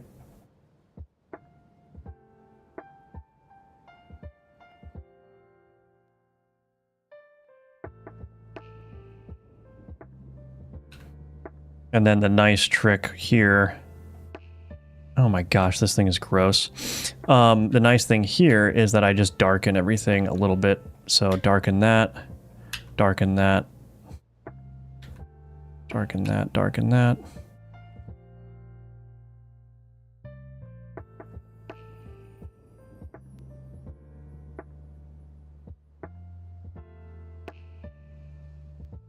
Oh my gosh, this thing is just ridiculous. I'll give it a second go. Yeah.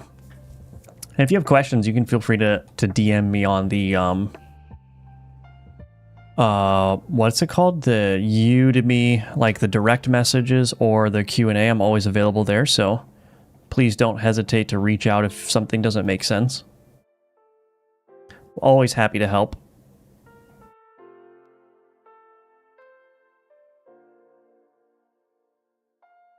Okay, this thing is gross. Oh man, this is turning out a little bit better, or a lot better than I was initially expecting it to. Ew, my goodness. My goodness. I need a darker, there we go. Actually.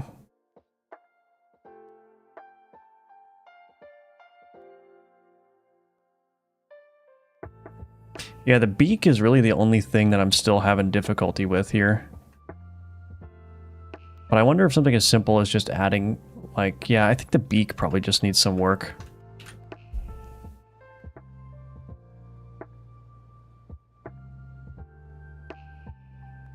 He's kind of cute, actually.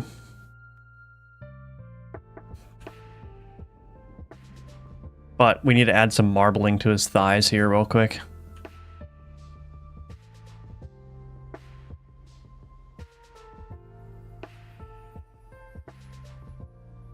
Oh, funk. I just did this all in the wrong layer. Okay, boom.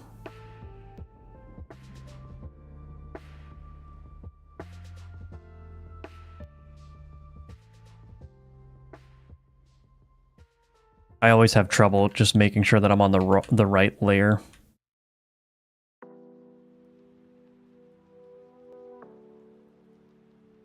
Gotta give him some good marbling, you know?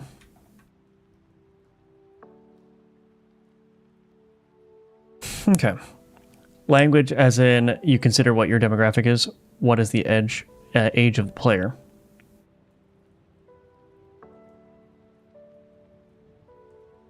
I'm not sure. Oh, medium rare is a good name for the passive too. I do like grill or be grilled, but medium rare is a good one.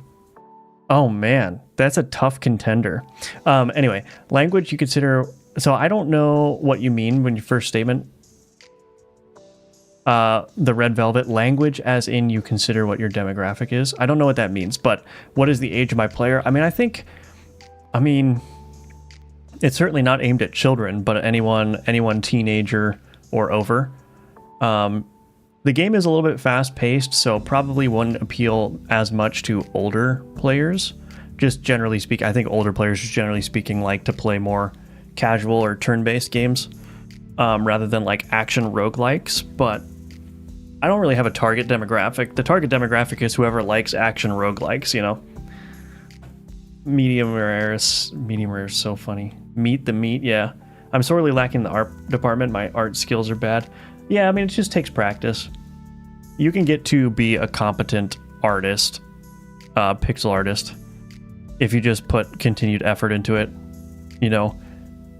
Will you be the best pixel artist of all time? I don't think so, but at least that's not what I'm expecting of myself. But you can definitely get to the point where you're doing pixel art competently, I think.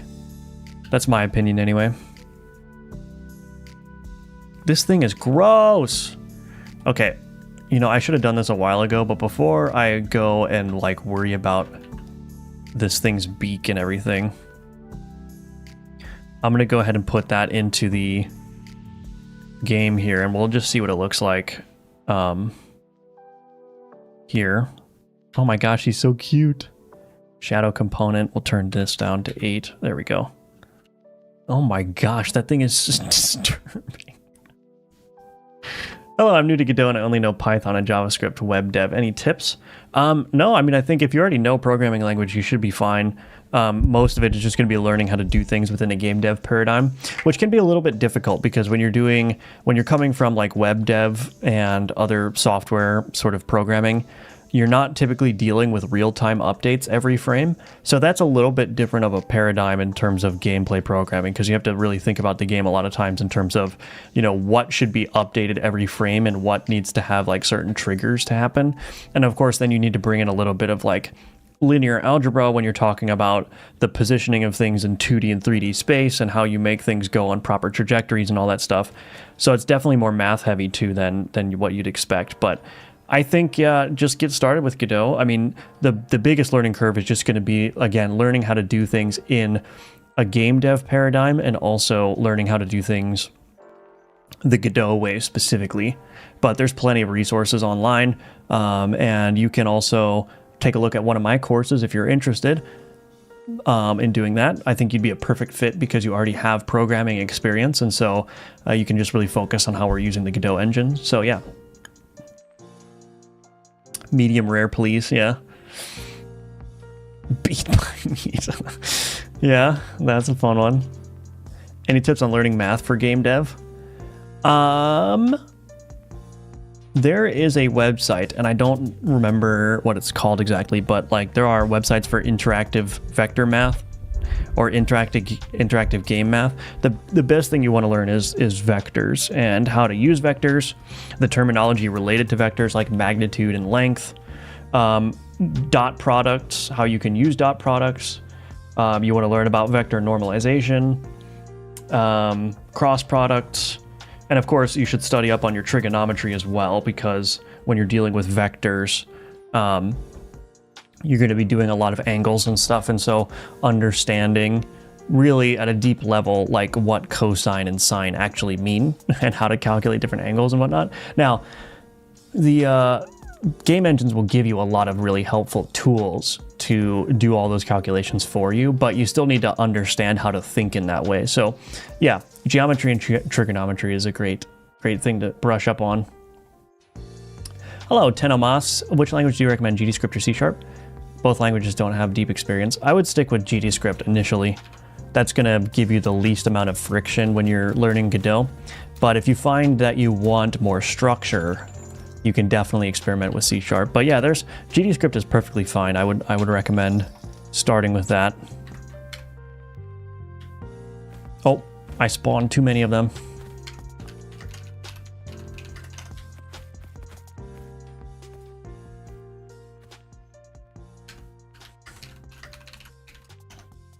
Oops. Oh my gosh, he's so cute. So if I add some animations,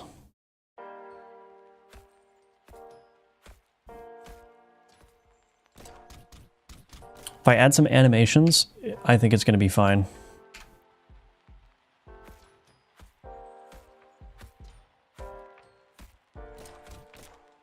The beak, though, is still bothering me a little bit. Let me, let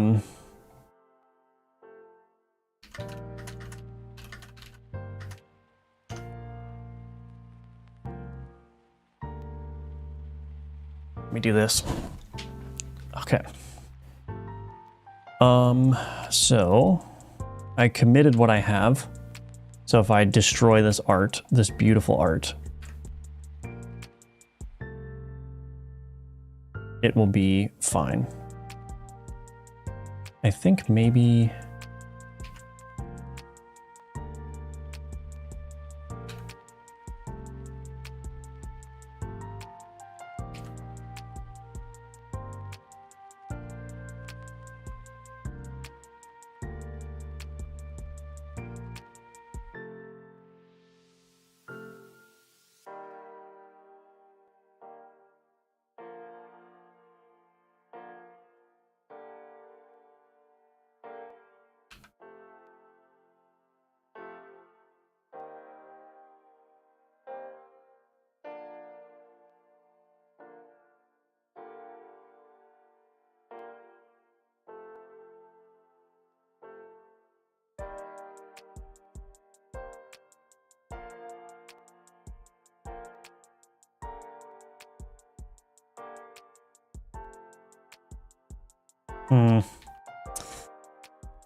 Maybe if I take more of this approach.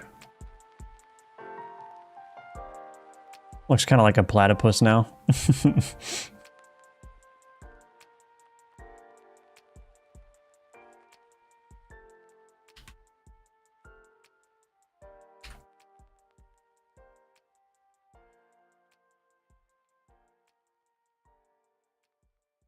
Which, you know, for a flesh monstrosity maybe isn't the worst thing in the world.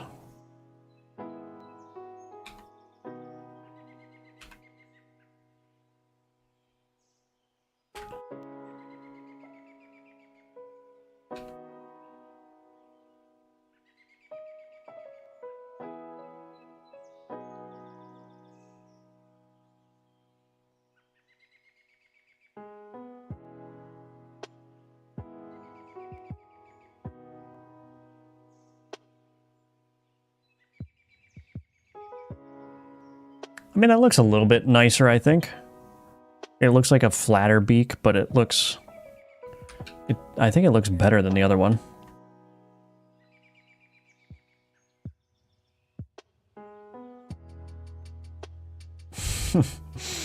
This guy is just outrageous.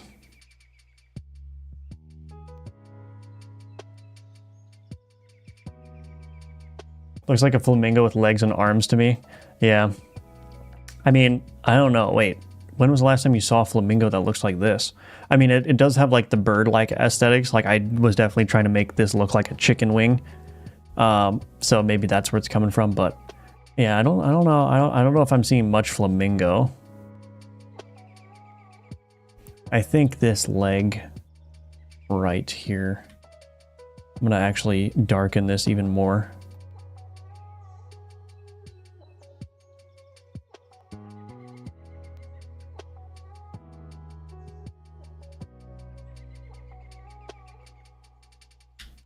There we go. Well, I don't need to spend too much time on it. I was mostly just concerned about getting that beak done, but I think that looks fine. I think he's kind of cute, actually. Any advice for beginner pixel artists? Yeah, I have a video with 5 pixel art tips on my channel, so I would definitely recommend looking into that. because I go into all kinds of advice for getting good at pixel art with no art skills. So basically that video is just a collection of 5 of the most impactful tips that I learned when I was learning pixel art, and most impactful being that, you know, if you apply those tips, you'll see an immediate improvement in the quality of your art. So definitely go check out that video on my channel. But yeah, maybe the color. Yeah, I mean, it is very flamingo colored for sure. It may need distinct top and bottom beak parts that curve and are sharp. Yeah, I mean, but I'm gonna go with the flat platypus beak. I think that's fine. This it doesn't need to be perfect. It doesn't need to be perfect. I think he's kind of cute. Do you think AI like ChatGPT benefit programmer or hinder learning? I use a lot when I learn Python. It depends on how you use it. If you're just copy and pasting from it, I don't think that's very helpful. But if you have a question,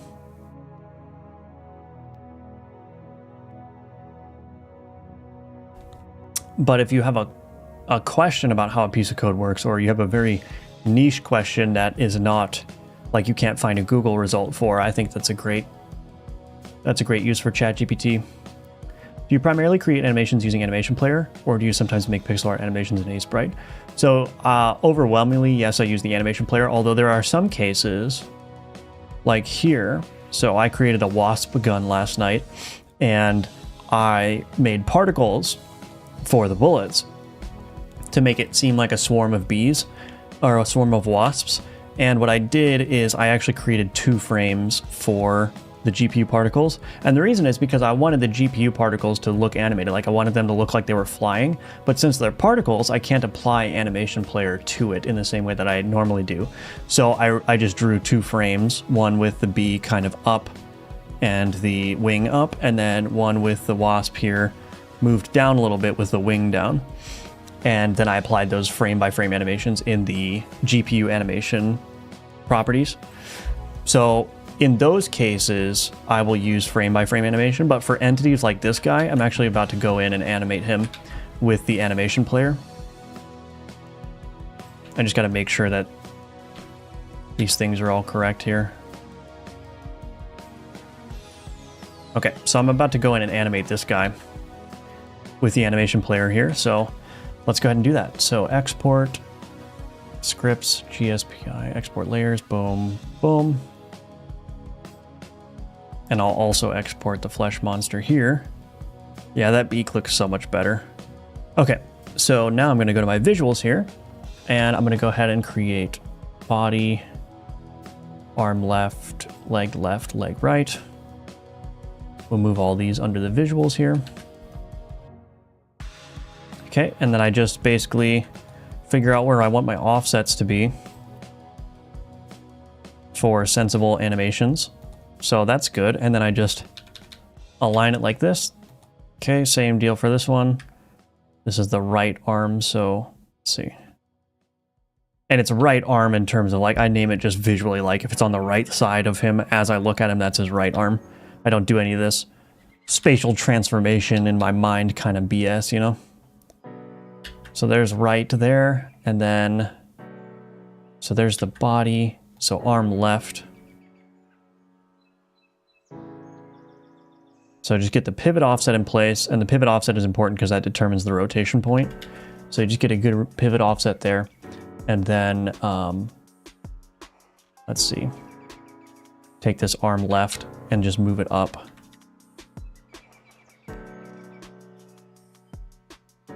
Oops. Move it to be aligned with that. There we go. Okay, leg left, same thing. Okay.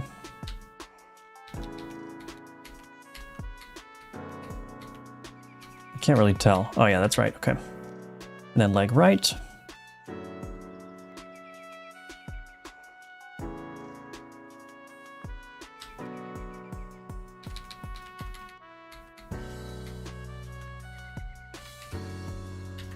Okay, and then I need to just get all the pieces in place correctly. Arm right, leg right.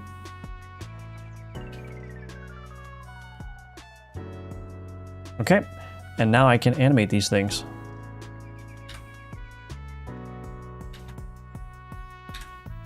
So what was the time that I put here? 0.5, so I'm going to make a 0.5 second animation.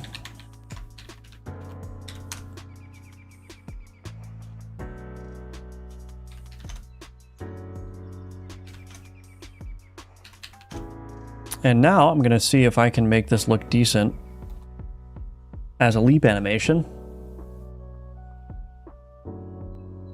So I think the first thing that I want to do is let's do this leg. Transform. I think I only basically need to do rotations here. So after 0.1 seconds, let's record this. Like that. Record it like this. And then back to 0.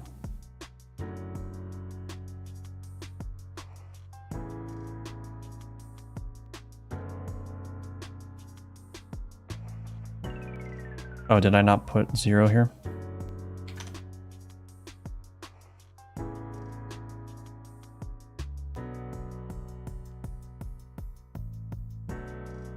Okay, just like that basically. And then since this is like a minor character, I'm not going to spend a whole lot of time on the animations here. It just needs to look passable. That's really all it needs to do. So I'm probably just going to copy these keyframes actually just onto that track. And then this keyframe here, 3.24. I literally just found out that I can double click in there to change the number. Okay, we'll do the same thing for the left arm here.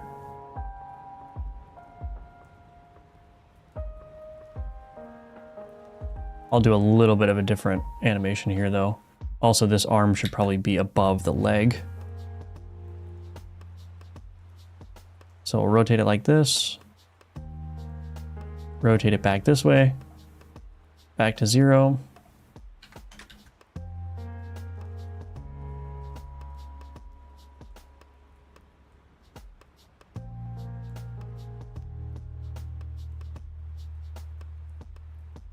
Oh my, that's a big number, or a small number.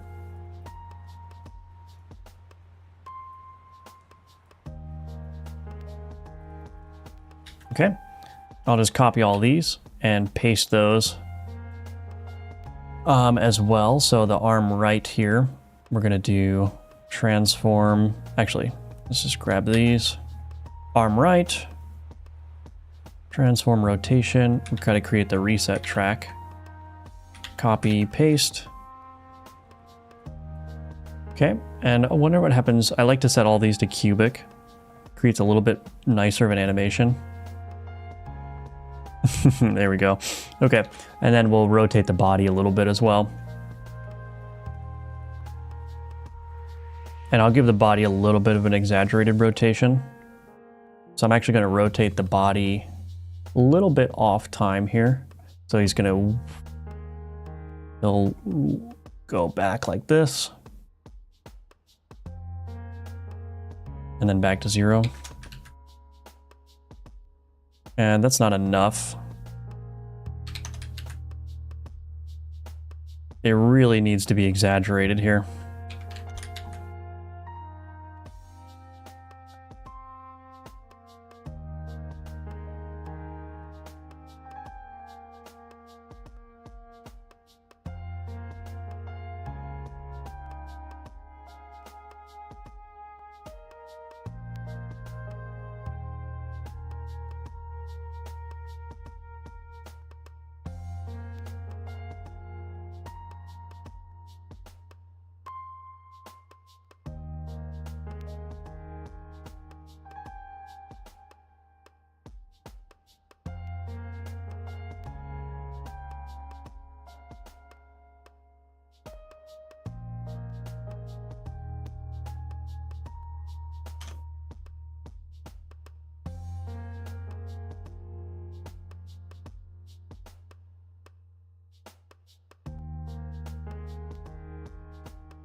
Okay, we'll see how that looks.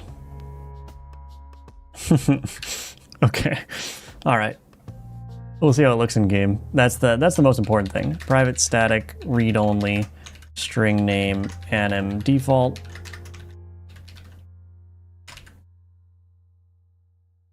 Node private animation player. Enter state leap. Animation player dot play. Okay, let's go ahead and see what that looks like. So very quick, very dirty animation. Like I said, if this was a main character, I would spend more time animating it, making it look really good. But since this is a very specific passive that you don't unlock until later game, and they only last for 4 seconds, all they really need to do is give the impression that, hey, there's a flesh monster here that's leaping and destroying things, which is exactly the impression that happens. Now, there is one problem here, which I think maybe the leap time is a little bit too fast, or maybe the gravity's a little bit too high.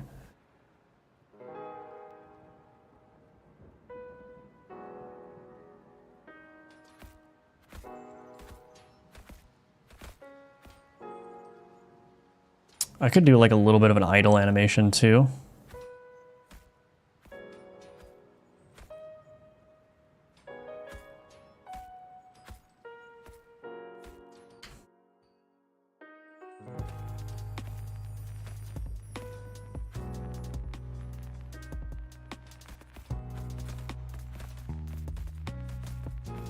Okay. One thing that I need to do is add a facing component here. Node to scale.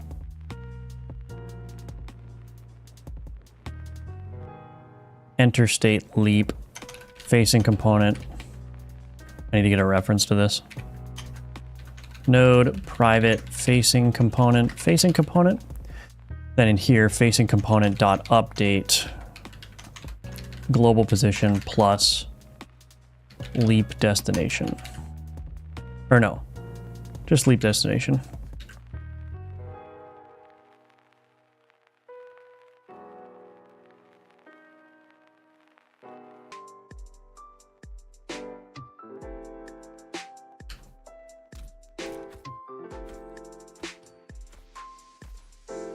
So now he's facing the direction that he's leaping. I don't know if you can see that very well.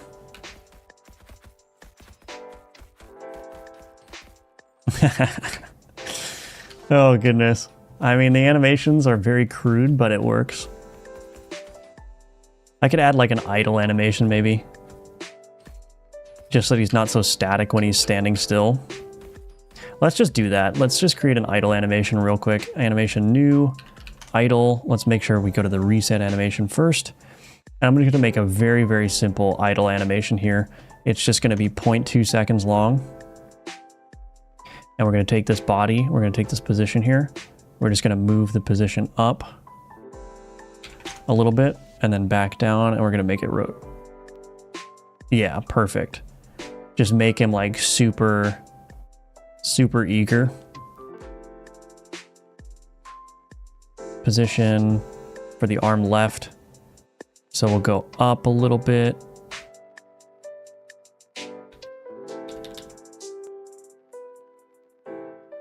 Yeah. Nope.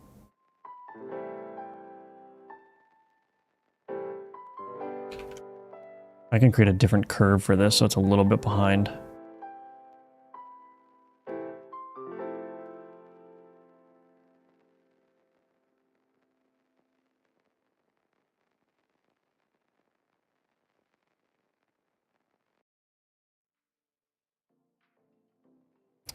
You know what? Might do. Let's just do this. Let's reverse it.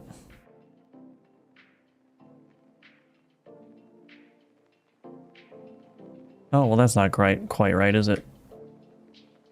I don't think I want to reverse it. I think I probably just want...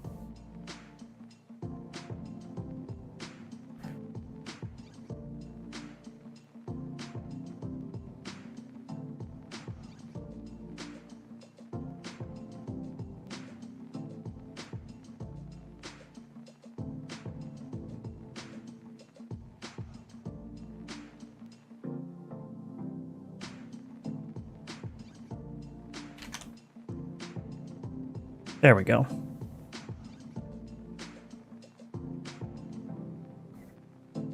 There's a problem here.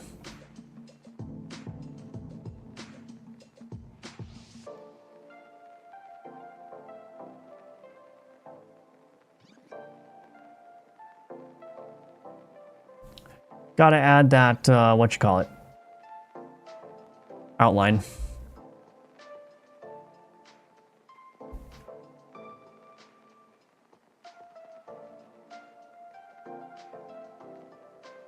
Do you plan on releasing DLCs for Gunforged after its launch or move on to a new project? It depends on how successful Gunforged is. If a DLC is likely to make me a good amount more money, then I'm open to that, but I don't have any plans for that at the moment. Lurking at Neozoid, yeah. MF Fast, yeah, indeed. This is just gonna be like a very basic animation here.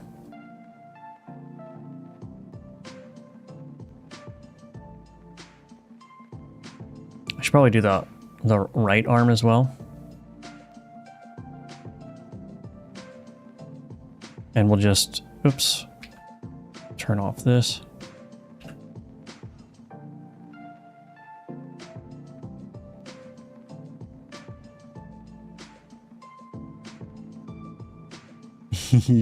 Okay, so we'll do the idle animation, cool. Static, read only, string name, anim idle. And then I'm just going to do a reset animation in here. Private void reset animation. Animation player dot play anim reset. Animation player dot seek 0f true.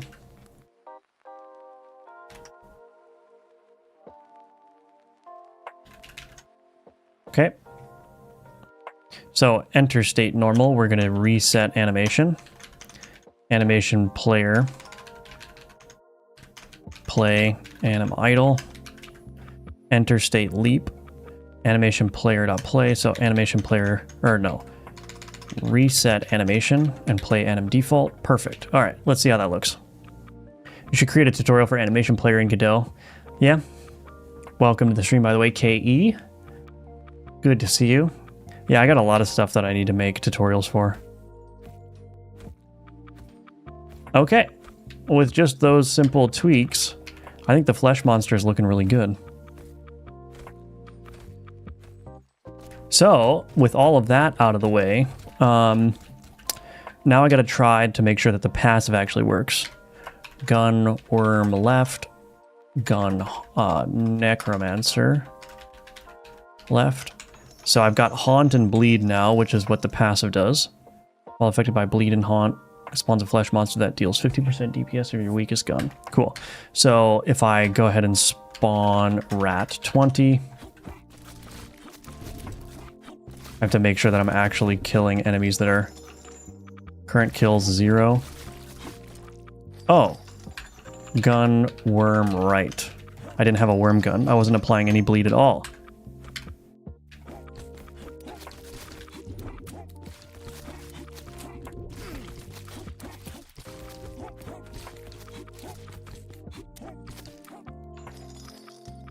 Only 5 kills. I'm killing everything too fast.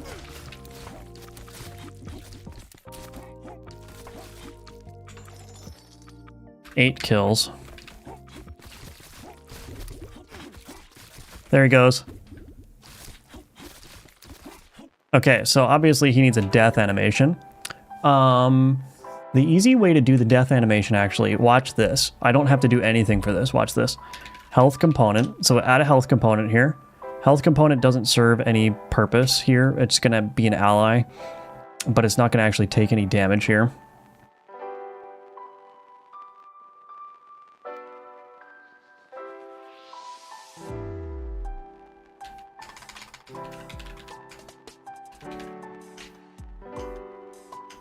So, and then I can do this. Gibinator component here.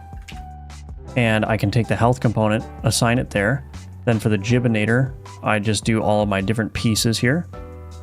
So the Jibinator, leg right, arm right, body, leg left, and we'll just do one more.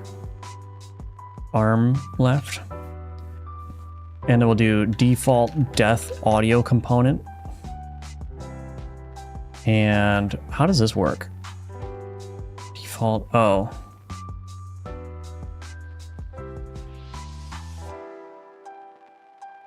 Well, that's fine. I'll just call play on it, I suppose. So check this out. I go to my flesh monster now. I grab a reference to that health component. Private health component, and let's do private default death audio component, default death audio component. So in here, instead of queue freeing, what I'm going to do is I'm going to call health component dot kill default death audio component dot play, and that should just handle the death for me now with the jibs and all that stuff. And I'll make sure that the audio is playing.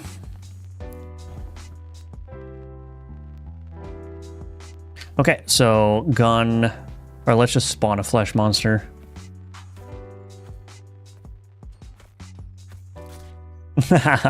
So you see how he just explodes now?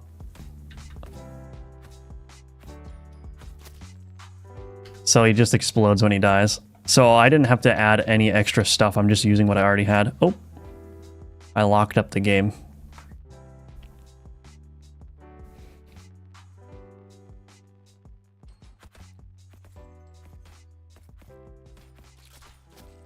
So now I want to try and see what happens if there are no enemies around. We'll just make sure that this works fine.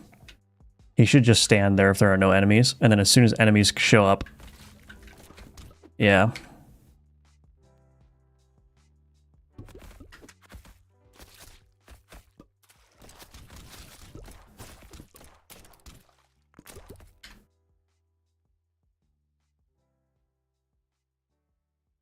Go, flesh monsters. Oh my gosh. That's hilarious.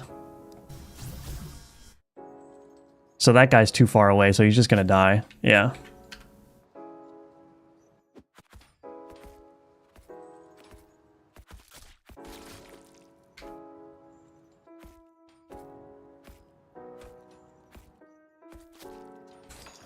Grill or be grilled. Very nice.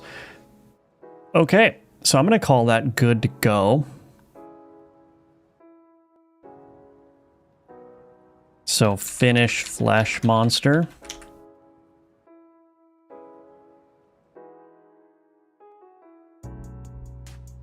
So we got the unlock conditions in place, the sound effects for it are in place.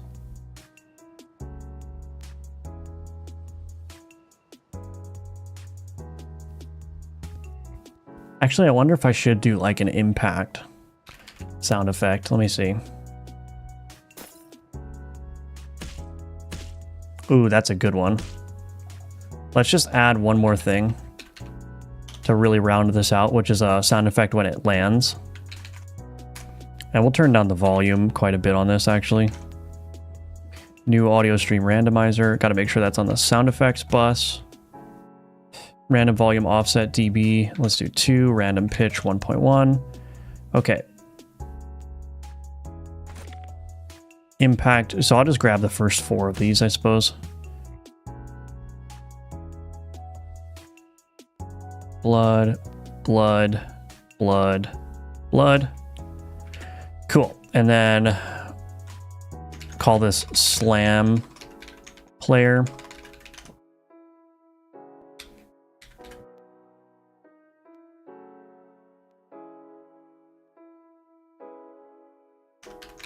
Node private audio stream player 2D. Slam player.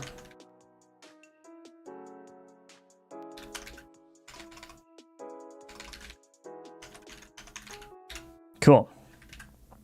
All right, that should really round it out. Why choose Godot over Unity? Do you think Godot still lacks compared to Unity, or better at some point, at some part? I mean, I like Godot for 2D development. I think Godot is the best 2D engine that you're going to find. for a variety of reasons. I think that the node system is very intuitive. I think that first class, like pixel based 2D support is really good. The fact that it's open source, you don't have to pay any licensing fees, is really nice. I don't know, I just find that Godot is just very comfortable and natural to work with for me. It feels very lightweight while also being incredibly powerful.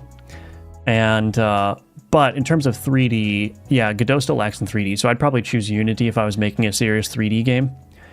But hopefully that changes in the future. But for 2D purposes, like, I haven't felt really any Godot limitations in 2D. I've felt a couple, but those were for more complex games. Like trying to create a Terraria clone, found out that tile maps were not performant at all for that. So just like little things like that. If you're doing something highly specialized, it might not be as good of a choice. But if you're just going to set out to make a generic like 2D action game, yeah, Godot is perfect for it. New GMTK video just dropped. I'll have to check that out. Have you done any 3D work? Not really, no. Oh, the slam noise. Yes.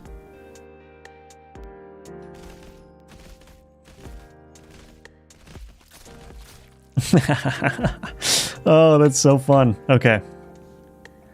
Add slam SFX to flesh monster. Cool. Yeah, I haven't done any 3D work.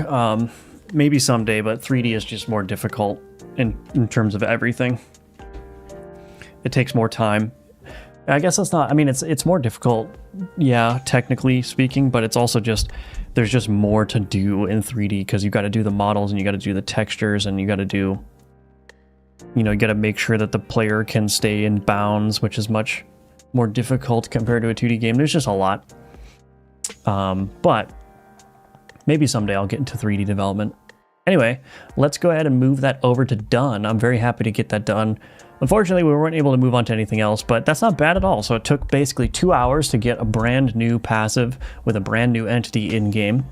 And that's going to be in the release now. That's it. You just saw the completion of that feature, which will now be in the final version of the game. So anyway, that's going to be it for the stream today. So thank you all for watching. I very much appreciate your support, and please wishlist Gunforged. The link for that is in the description below. You can also check out my Udemy courses, which are also linked below. It's a great way to financially support me, but also, of course, if you purchase Gunforged when it comes out, that's a great way to financially support me as well.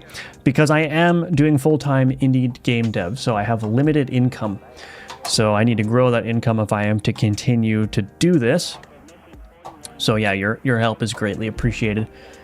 So anyway, that's it. Thank you all again for watching. Thank you all for your support, and I will see you in tomorrow's stream, 10 a.m. Eastern. All right, have a good day, everyone.